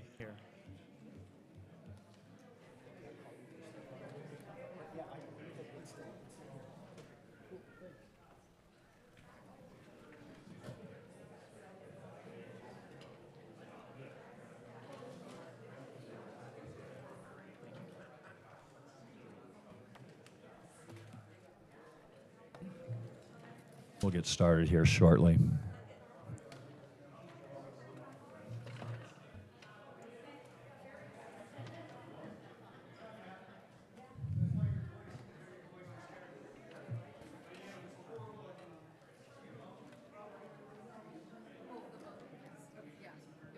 Yeah, mine worked.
Can we go now, or do we need to wait for Kimberly? No, I believe you can. Oh, we can go call the now? item if you like. Okay. Yes. Okay. All right. Next on the agenda is our conditional use permit number 23007, Midway Concepts mixed use project, which was continued from the September 10th meeting. Planning commissioners, please state any new disclosures, or any disclosures, since we didn't take this up last meeting, any new disclosures regarding this item. We'll start with Commissioner Adams. I do not have any disclosures. Thank you. I have no disclosures. No disclosures. No disclosures. I met with the applicant and with staff. No disclosures. I spoke with staff. I need to make a correction. I did speak with staff. Thank you. Staff, may we have the presentation, please? Hayden Beckman will give the presentation. Certainly, thank you. Good evening, Honorable Chair and Commissioners. Apologies, you can't get rid of me that easily. We're here this evening to present a proposed project called Midway Concepts Mixed Use. This request is conditional use permit number 23007. The project site is located at the southwest corner of Spear Drive at Beach Boulevard, currently addressed as 7942 Spear Drive. The site is a single parcel measuring approximately 22,418 square feet or 0.52 acres. To the north across Spear Drive and immediately south of the site are existing commercial developments. Across Beach Boulevard to the east are also commercial uses, including the city's navigation center. To the west, the project site abuts single and multifamily residential uses. As I mentioned before, the project request is a conditional use permit to allow the construction of a 4-story mixed-use project that includes 1,000 square feet of ground floor commercial space, 15 residential units on the 2nd, 3rd, and 4th floors, and includes on-grade podium and covered parking. The conditional use permit request also includes a reduced front yard setbacks on both the Beach Boulevard and Spear Drive frontages. The project site is currently designated on the zoning map as SP14 or within the boundary of the Beach Ettinger Corridor specific plan. Specifically, the site is located within the Neighborhood Boulevard segment of the specific plan. To the north, east across Beach and immediately south of the site, properties are also zoned SP14 and within the same Neighborhood Boulevard segment.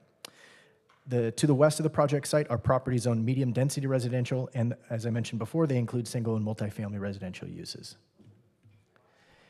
The project site is also currently designated by the general plan land use map as mixed use with a specific plan overlay. The overlay is a reference to the zoning designation. The general plan land use designations of the surrounding properties, as well as the project site, are consistent with their current zoning designations. Here's the proposed site plan. Apologies for the distance and kind of blurriness of the screen, but the project would result in the development of 15 total residential units that are spread through 3 stories. The units would be situated entirely above ground floor podium and enclosed parking, and 1,000 square feet of commercial space that fronts Beach Boulevard. The project provides sufficient vehicular access via a single 24-foot wide driveway off of Spear that connects to open-air rear yard parking spaces with 2 aisles of grade level parking located beneath the residential units of the above floors. One covered parking aisle provides parking for the residential units, and the other aisle will be dedicated to commercial tenants. Adequate vehicle maneuverability is provided throughout the site, and no vehicular access will be provided along Beach Boulevard. The second and third floor plans have been designed to have identical layouts with 6 units on each floor. 4 units contain 2 bedrooms, and 2 units would be 1 bedroom. There are shared hallways, staircases, and an elevator that provides resident and visitor access to each unit. The second and third floor plans, the fourth floor plan will contain 3 units, 1 unit with 2 bedrooms and 2 units with 3 bedrooms. Each of the units will have a private open space balcony, and similar to the below floors, have shared hallways, stairways, and an elevator. The project's proposed design includes facade breaks, roofline variation, and architectural treatment to minimize the overall building mass and scale and create an appealing modern design. The 2 frontages along Beach Boulevard and Spear provide wall offsets and will include varying building materials with new landscaping that contribute to an architecturally attractive street scene. Here's a zoning compliance matrix from the staff report. The project complies with the development standards of the neighborhood boulevard segment with 2 exceptions. Oh, let me go back, I apologize. The project meets the requirements for maximum height, building length, the build-to-corner requirement, street improvements, and as conditioned private open space. The request for a CUP includes the elective request to reduce the minimum front yard setbacks. The project complies with minimum rear and side setbacks. Since the project is a corner lot, there are 2 front yards as defined by the specific plan and the Huntington Beach Zoning and Subdivision Ordinance.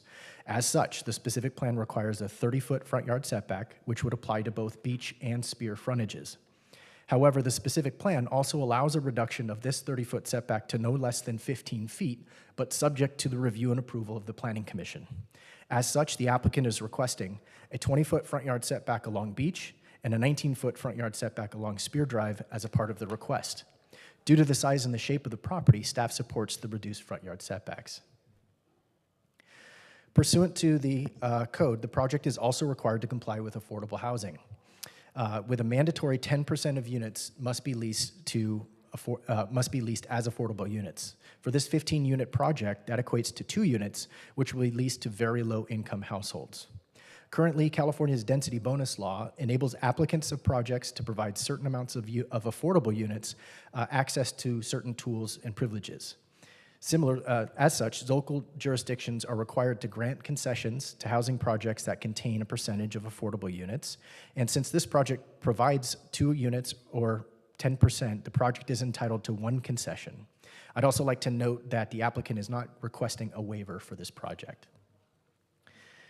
A concession is defined as a reduction in site development standards or modification of the zoning code or architectural design requirements.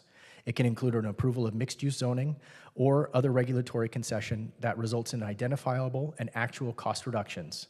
These are permitted unless the concession would cause a public health or safety problem, would harm historic property, or be contrary to law. The applicant is requesting a concession specifically to remove the special height limit requirement for projects adjacent to housing, since the site abuts medium-density residential property to the west. The applicant has indicated that the concession would result in a cost reduction by allowing the project additional units, utilizing identical second and third floor layouts, and allow for a reduction in the per-unit construction cost that makes the project financially feasible. If the project is subject to the requirement, only a 2-story project could be permitted. Under this requirement, more than half of the 15 proposed units would be lost, which then increases the per-unit cost of construction and could render the development infeasible.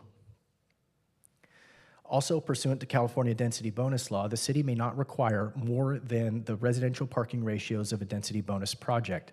These spaces are inclusive of parking for persons with disabilities, but are not applicable to commercial parking requirements. As illustrated by this table, the proposed project would provide more residential spaces than what is required by density bonus law and would comply with the Beach Energy Corridor specific plan commercial parking requirement. I've noted in the lower right-hand corner that the commercial office generates a demand of 4 spaces. The project would provide 5.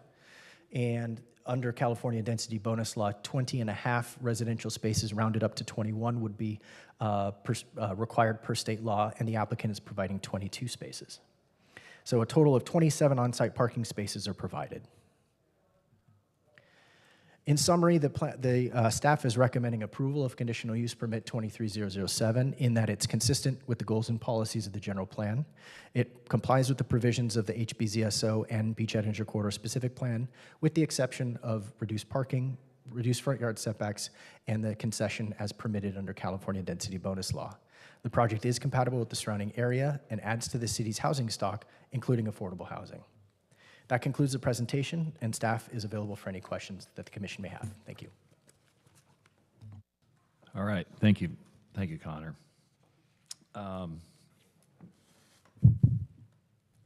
Commissioners, do you have any questions for the staff? Looks like there's everybody.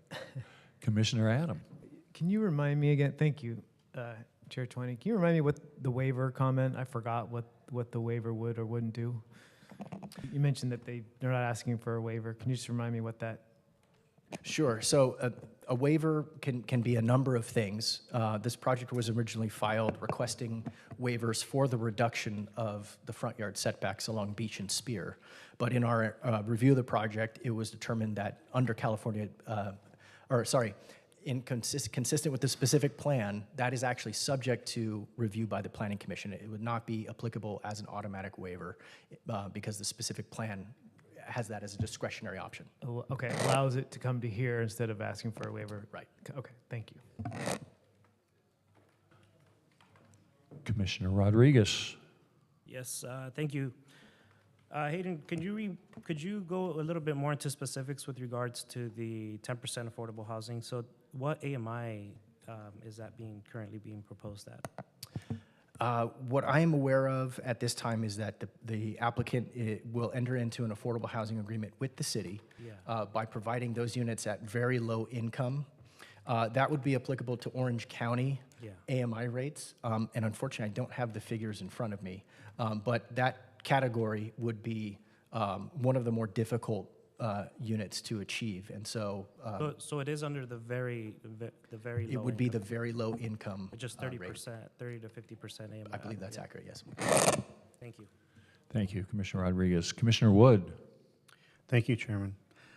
2 questions. One is, I don't know if I saw it up there, but what is the current availability in the MAND of the Beach Energy Corridor specific plan? Oh, sure.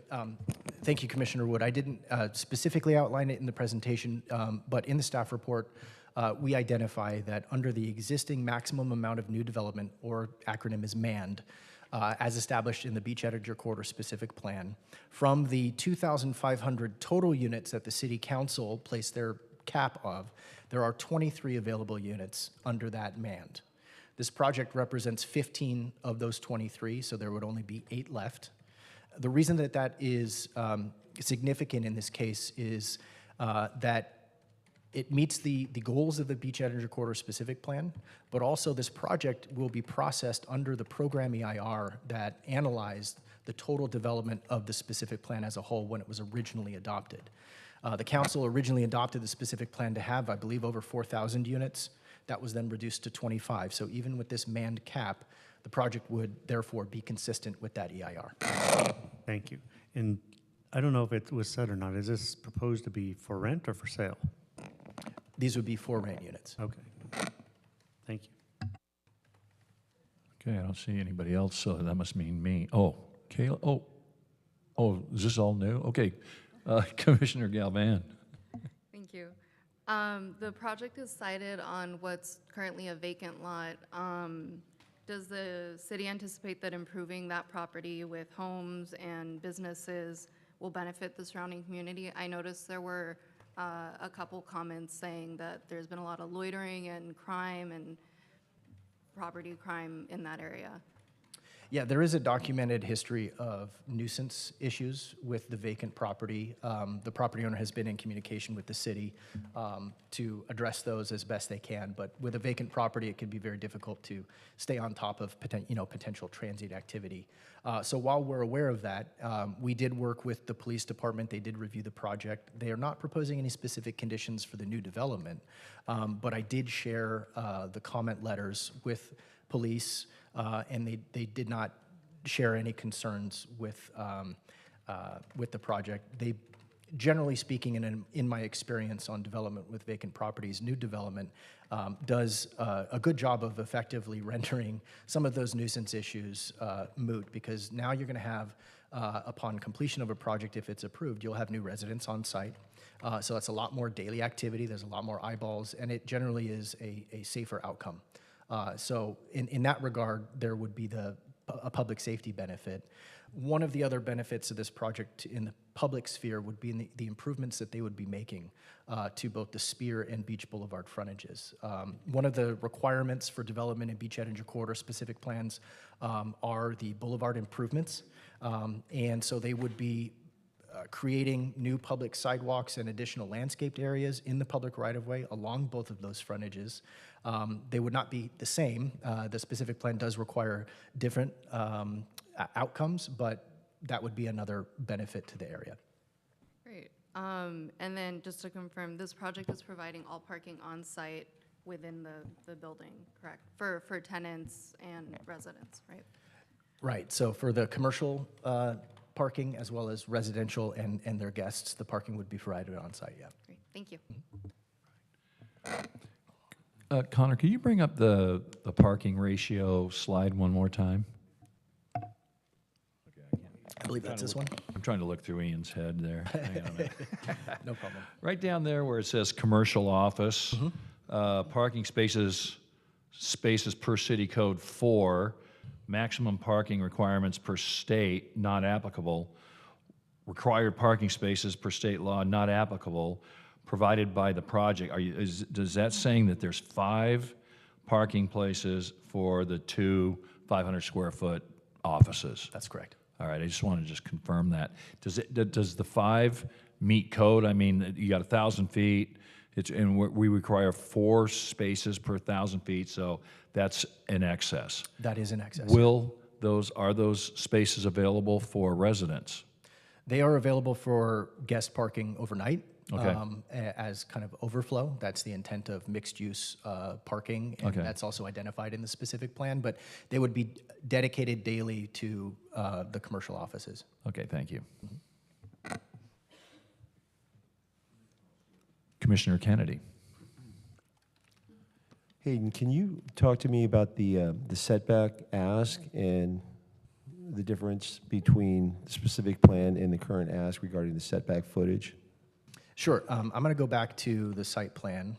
And again, apologies that it's not 100% clear, but I want to give the commission an idea. This is a view of the site with north orienting to the top. So you have Spear Drive at the top, and then you have Beach Boulevard on the right, which would be to the east. The front yards are along Spear, the entirety of the frontage along Spear, and then there would additionally be a front yard along Beach Boulevard. So baseline code would be a 30-foot setback in those areas for both, because they're both considered front yards. The applicant is requesting a 19-foot setback in lieu of 30 feet along Spear, and a 20-foot setback in lieu of 30 feet along Beach Boulevard. Does that answer your question, or? It answers the question, but what's the reason? Well, again, it is a function of the specific plan. It is flexibility provided to applicants, but again, they would have to ask that of the commission.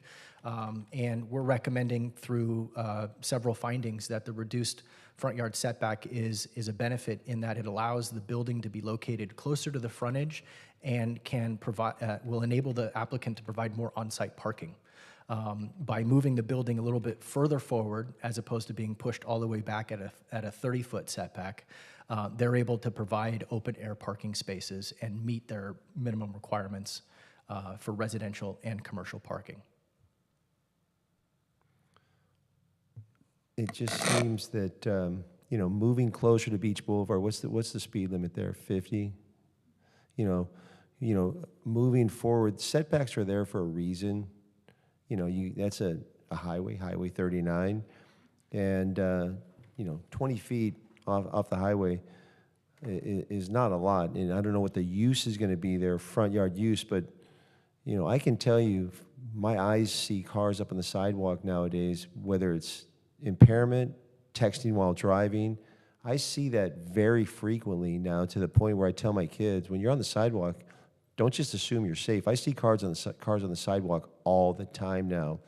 And Beach Boulevard is a high speed, 50 miles an hour, nobody hears the speed. So to me, that 10 feet, it's not a lot either way. It's not going to save someone's life, but to move it forward, to me, doesn't scream reason. So I just wanted some clarity on that. That's an issue for me. I would also cite, Commissioner Kennedy, if you'll allow, that new development at a higher scale, it's a marked improvement from a vacant site. When you have a vacant site, it provides more open space for the eye, and obviously having a little bit more, having a building on that site versus a vacant site does act in some manner. Again, I'm not a traffic engineer, but in our experience, it does act as a bit of a traffic calming measure, in that you're now aware of more space, closer to the public right-of-way. But again, I don't want to get into the weeds too much about it, but that has been something that was contemplated as they were developing the Beach Editor Corridor specific plan. By having more development a little bit closer, not obviously on the property line, but a little bit closer to the roadway, acts as a traffic calming measure, and it also activates the pedestrian experience, which is one of the long-term goals of the specific plan.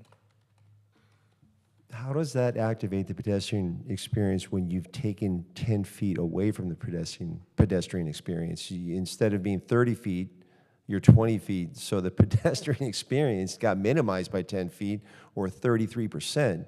That doesn't scream pedestrian experience. What that screams is putting in harm's way, And I would have to argue with you regarding building is a calming effect. I mean, there's traffic everywhere now. There's cars on the sidewalks all the time. There's more wrecks. Nobody can dispute that. I see cars upside down, cars on sidewalks too many times, too often.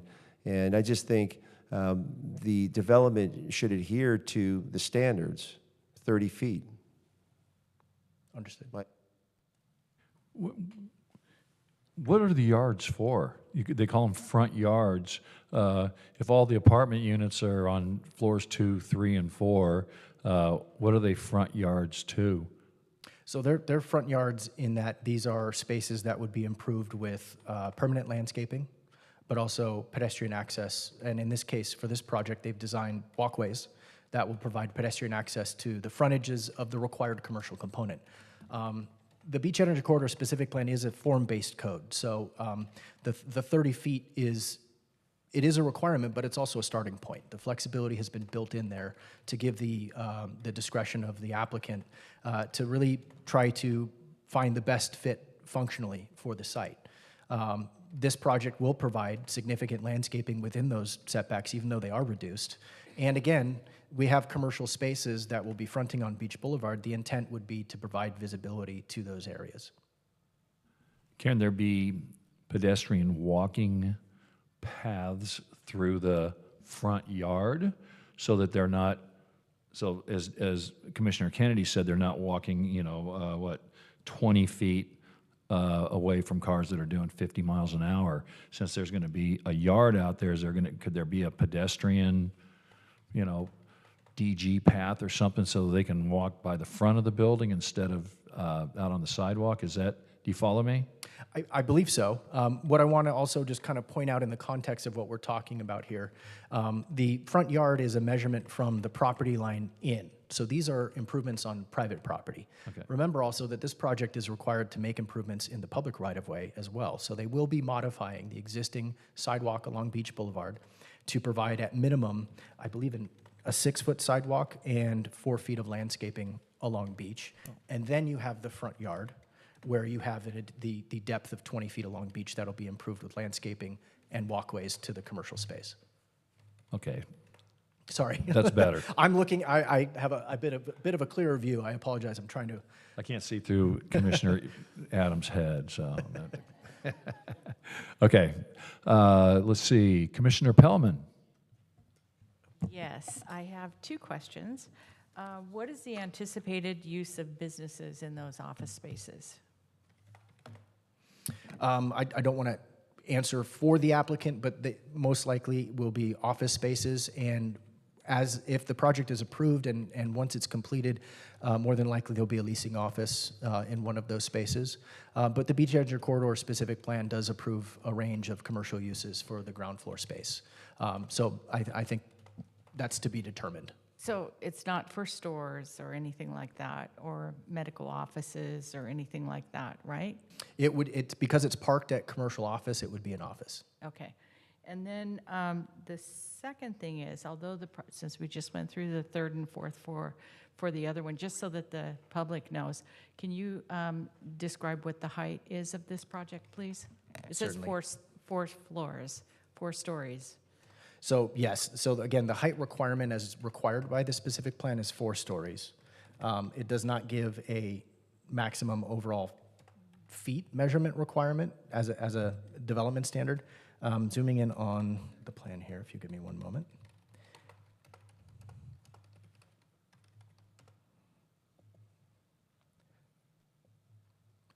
Sorry, bear with me.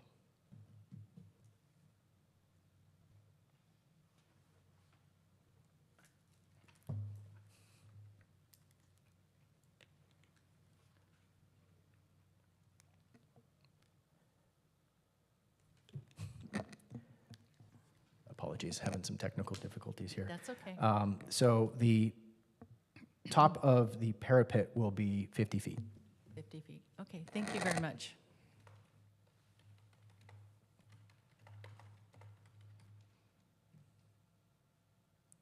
I have a question, if I may.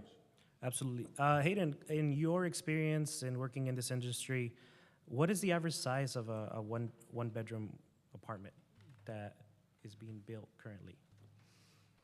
That's an interesting question, Commissioner. I couldn't pinpoint an actual size. I think, the market largely dictates the sizes. But, obviously we see a wide range of different sizes for apartments. I think that these are certainly comparable to what you would expect them to have for market rate housing. Okay. Even the very low income units will be a market rate size. Awesome. And then the next thing is, there is no indication of which unit would be the very low income. Is it the 3-bedroom versus the 1-bedroom? Is it two bedrooms that will be selected? Maybe that's a question for the applicant once they come down and speak, but that's something I'd like to request, please. Okay, and just for background, there would be a housing agreement that they would enter into where they identify I that. just would like to know if it would be a 3-bedroom versus a 1-bedroom. Yeah, so. Would you like the applicant to respond to that? I've got a couple questions before we get to the applicant, too. Oh, okay. Well, they can come down after, so. Okay. Yeah, go ahead. Chair Tony, you good?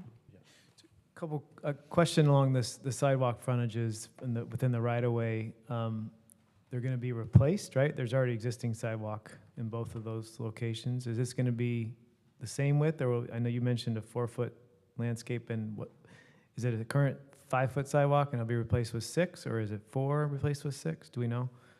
So the existing sidewalk would be, there would be a replacement there in order to meet the requirements for Beach Edinger. So the conceptual plan shows a 6-foot sidewalk and a 4-foot planter. That planter is right along the curb, and right now there is no landscape planter, so that would be the most significant change.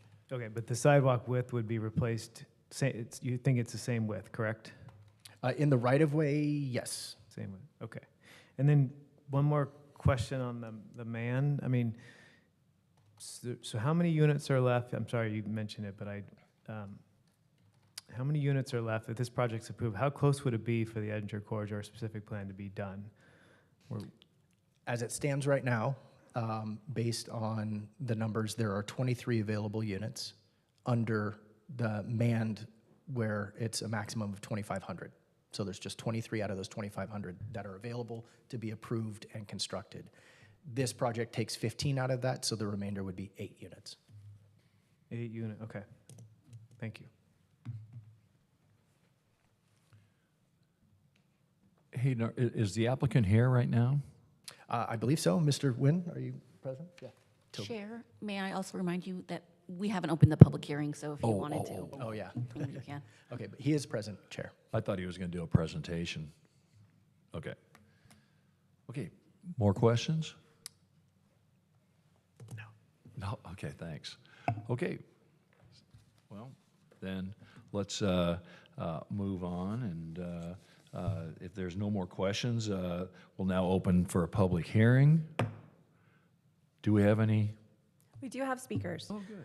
Please come down to each individual podium. Bao Pham, Connie Nguyen, Ann Palmer, Anthony Tran, and Leah Saramo.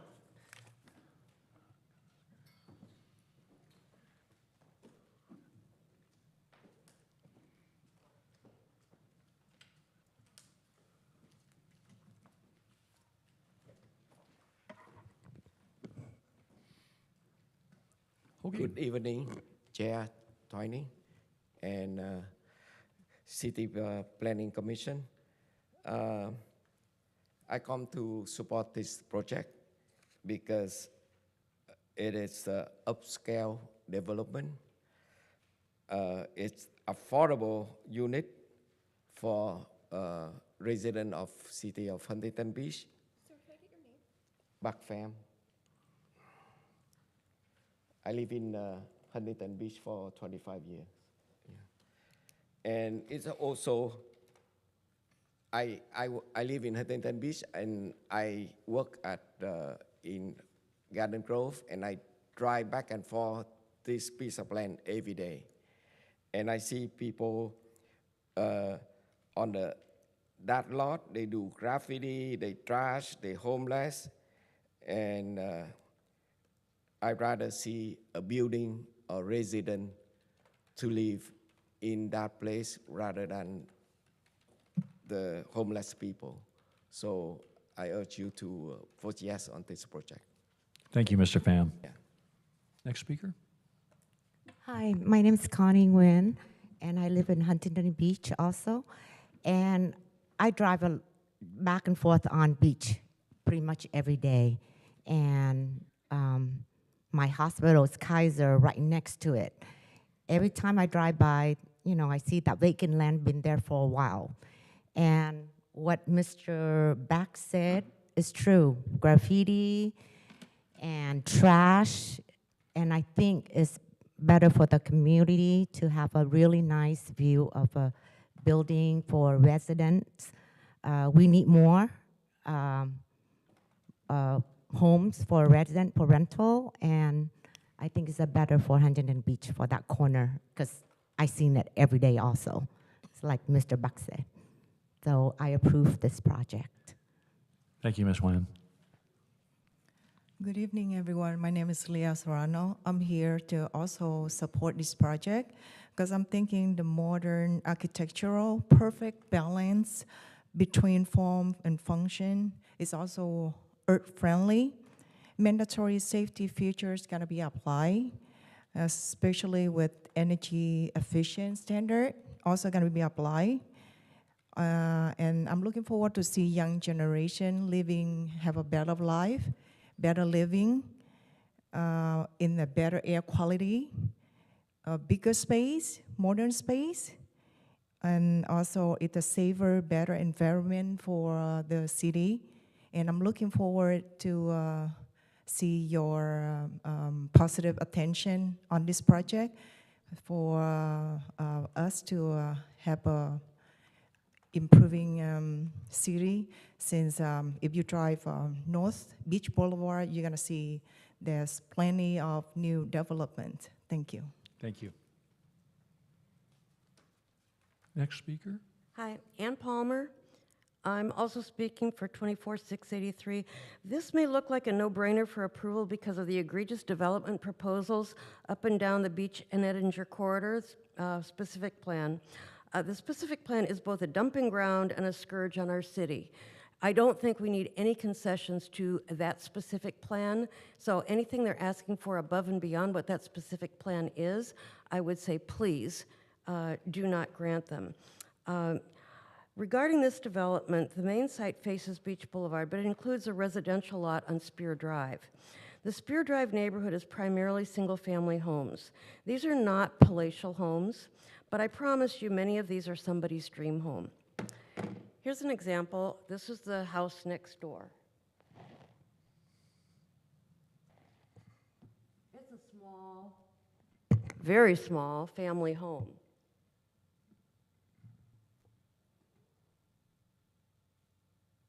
Here's the house down the street, another very small, very Huntington Beach cottage type home. And here's a third one, a little dilapidated, but again, somebody lives here, they have a yard, they raise kids, they have a neighborhood, they have barbecues. Maybe not where you would choose to live, but again, somebody has a home there. So we build these places that encourage more builders. As we get to these side streets on the Beach and Edinger corridor, they continue to grow down that street. And eventually, we've got concrete jungle. That's what we've got. And all those single-family homes are gone, and those people who were probably middle, lower income have no residential homes. Granted, we've got some new apartments. Is it cheaper? We don't know yet. Often not. Huntington Beach was always a more affordable city than most other coastal cities except Wilmington and many inland cities as well, because many landlords just stayed the prices, loved their tenants, and loved the city.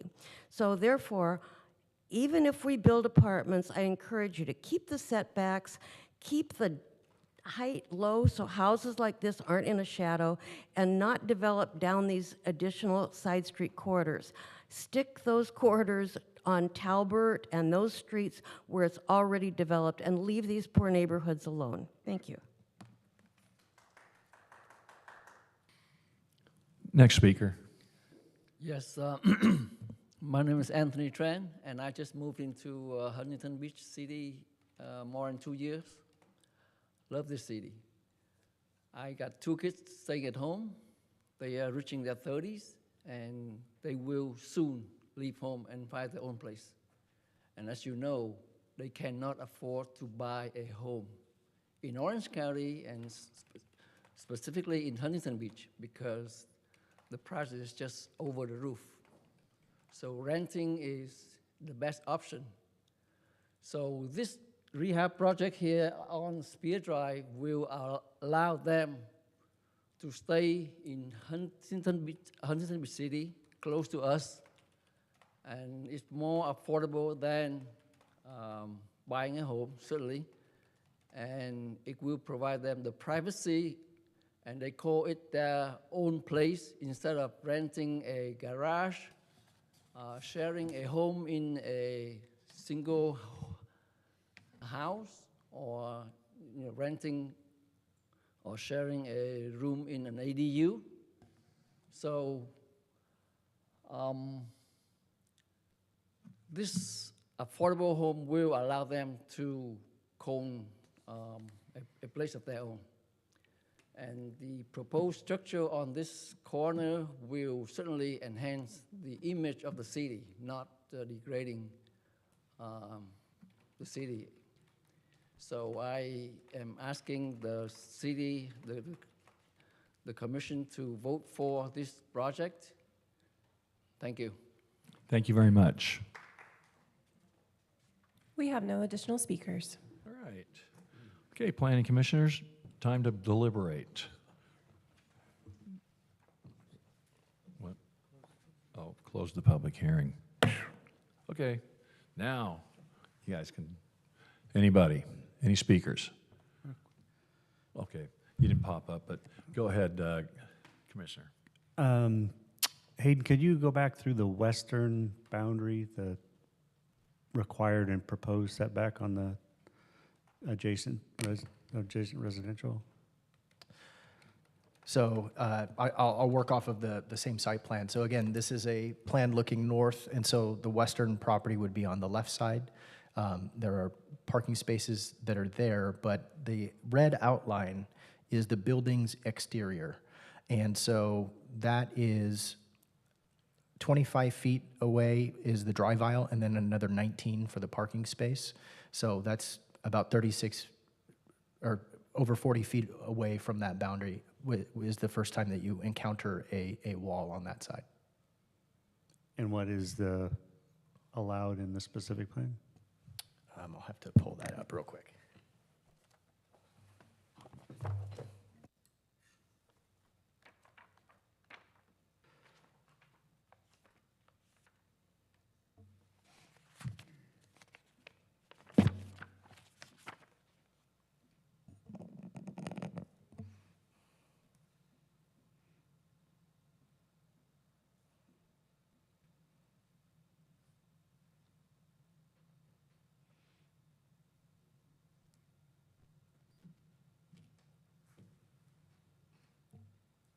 So that would be a side yard setback, so that's 10 feet because there are living space windows along that wall.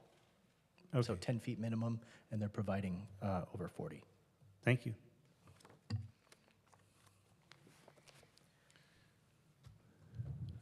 Oh, Commissioner Adam. Similar question. What would be the, is there going to be a proposed wall, fence? What? There would be a new perimeter wall on the side yards. They would propose to be 8 feet. An 8-foot wall between the single-family residential, And the wall, the parking, and then the new structure. Is that correct? Correct. Coming from Spear, right? Yeah. Spear heading east, yes. Heading east. Okay, thank you. Commissioner Pellman. Since it's going to be up to 50 feet in height, and one of the people that, community members came up and said that there were homes, single-family homes, is there a requirement to have obscure glass so they cannot see into the properties of the homes that are beside the property or behind? I don't believe there's a specific requirement in the specific plan, but our code does have residential privacy design standards that would still apply. So we would refer to that. I'm not 100% on how that would apply in this case, but that would be a well-reasoned comment regarding, view access onto the adjacent property. Hayden, if I could add, I don't think Thank it you, Ricky. applies. I don't think it applies in a multifamily setting. I think it's single family to single family only. I thought we said 40 feet, and the parapet's 50. What's the 4-story height? Well, when I referenced 40 feet, answering your question, that was for the side yard setback. No, I'm coming Oh, back okay. to the height. Sorry, did I miss? Did I misread the height? Can we pull that height table back up? Yeah. So again, there's not a definitive linear foot measurement. It's a story. Okay. And that equates, in this case, they're proposing a 50-foot building. Yeah.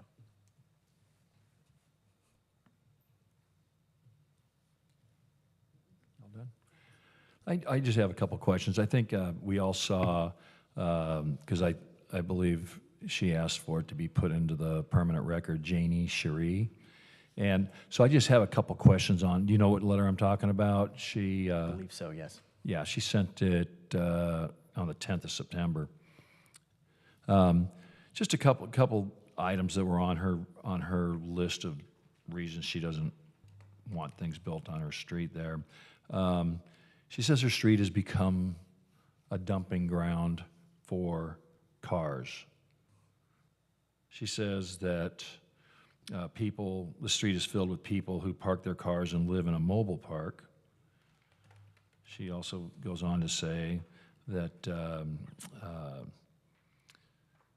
people from Walgreens park out there.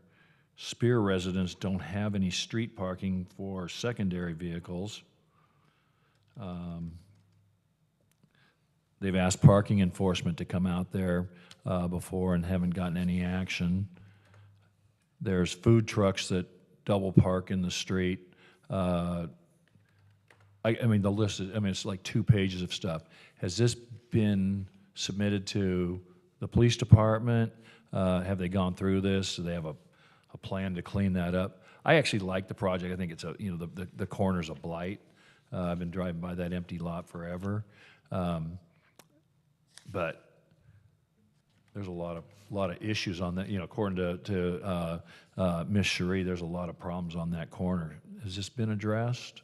So given the scope of these comments, they have been circulated to PD for their review. Okay. I haven't received any specific comments back on the project. And these are issues that we are experiencing elsewhere in the city in the public right-of-way. So these are fairly common nuisance abatement issues that both code enforcement and police are currently working on. But as it pertains to this particular project, it wouldn't necessitate a condition or a change in a part of the proposal. But we are at least aware, and so we have shared that with PD, and we'll work with them on these concerns. Okay. I can add a little bit more to that. I mean, I live a little more than 500 feet from this site, and I checked in with staff and ensured that there wasn't any issues for me being here, number one, and voting as I should as a planning commissioner. But yeah, I live a little bit more than 500 feet from the site, and I walk my dog every day, morning, afternoon. I think we need to remind residents that public street parking is open to the public. They're really, people who live, whether they live in the mobile home park or whether they live in the apartments across the street, it's a public street, first come, first serve. Nobody blocks, and people are pretty respectful every single time I find parking when I have family over. So just from speaking from personal perspective, yeah, you'll get a homeless individual that's walking around, but they're never hanging around just because there's a shelter there or anything like that, or the navigation center's there. So yes, while there is some validity to maybe her, the individual who sent in the email, her experience, I'm not degrading her experience or anything like that, but in my experience, I've never had any issues with anybody. In that street specifically, there is no food truck. There is a food truck on the other side, but it doesn't affect the current development because that's on Beach Boulevard. The food truck is actually on the Slater side. So yeah, so I read that letter, and just to give you my perspective, no, I haven't had any major issues with regards to homeless or dog poop happens everywhere, the park, and so like Hayden said, those are issues that are happening citywide and not just in this specific spot because of this development. So just wanted to share that. Thank you. Okay. Is there any further questions? All right. Well, do we have a motion?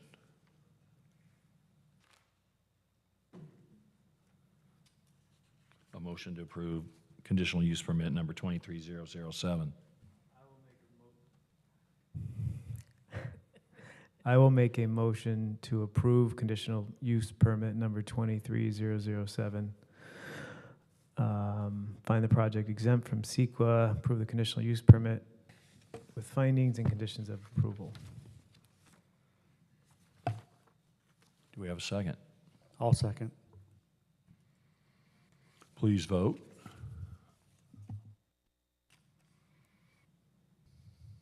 Still didn't work. Well, we're voting if, I don't think it's coming. It's not working? Okay. Commissioner Adam? Aye. Commissioner Pellman? No. Vice Chair Kennedy? No. Chair Twining? No. Commissioner Wood? Yes. Sorry, hold on 1 second. Commissioner Rodriguez? Yes. And Commissioner Costa Galvan? Yes. Okay, so that is 4 ayes. Motion passes. The Planning Commission's action on this item is appealable to the City Council within 10 calendar days. An appeal must include the reasons for the appeal, any required fee, and shall be filed with the City Clerk's office within 10 days. Okay, next on the agenda is the consent calendar, and we have 2 sets of minutes. Do we have a motion? I'll make a motion to approve the July 23rd, 24 minutes as well as the September 10th, 2024 minutes. I need to have those split out because I wasn't here on the 23rd. Okay. So the motion will be to approve the July 23rd, 2024 minutes.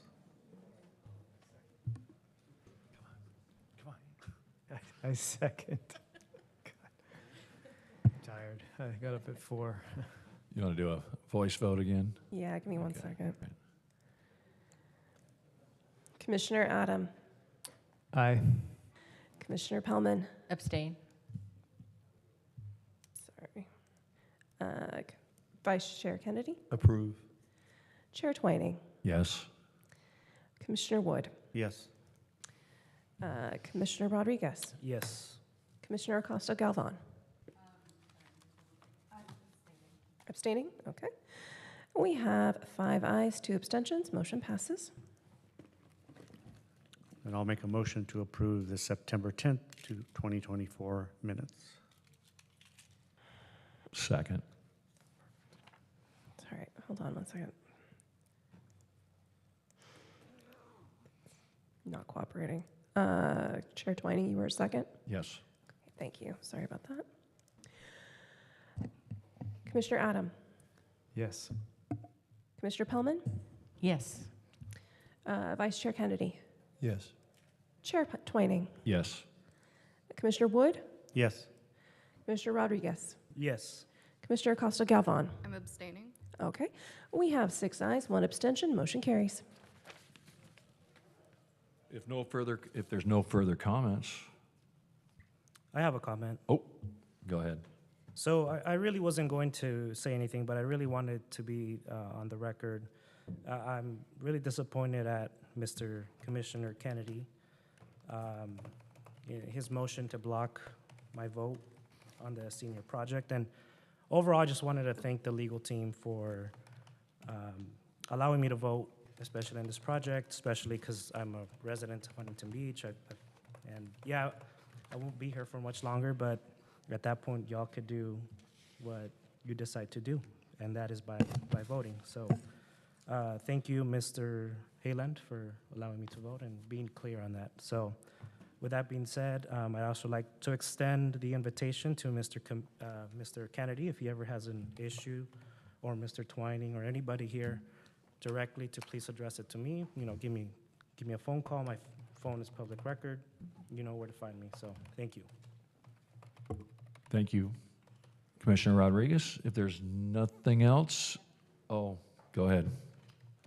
I'm on the Historic Resource Board, and I don't have anything to report because it was canceled due to not having a quorum. So hopefully I'll go in October, and I'll have a report at our second meeting. So that's it. Thank you. Commissioner Adams? I don't have any comment. I didn't know, Mr. Ramos, if you're going last with staff updates, does that come after this or before? We don't have any updates. Have any updates? Okay. Thank you. I don't have any other comments. Thank you. Oh, go ahead. Has the school district provided any new information or another application for their proposed facility? We haven't heard back from the school district. I have a question. Are there any items scheduled for the next meeting that we know of? We don't have anything on the tentative schedule for the next meeting at this point. Thank you. Anything else? Okay, I have one thing. There are cupcakes back there, and you can't leave the building until you've eaten all the cupcakes. So please go back and put them in your pockets, whatever it takes. Thank you, everybody, for the happy birthday, and this meeting is adjourned. I don't know.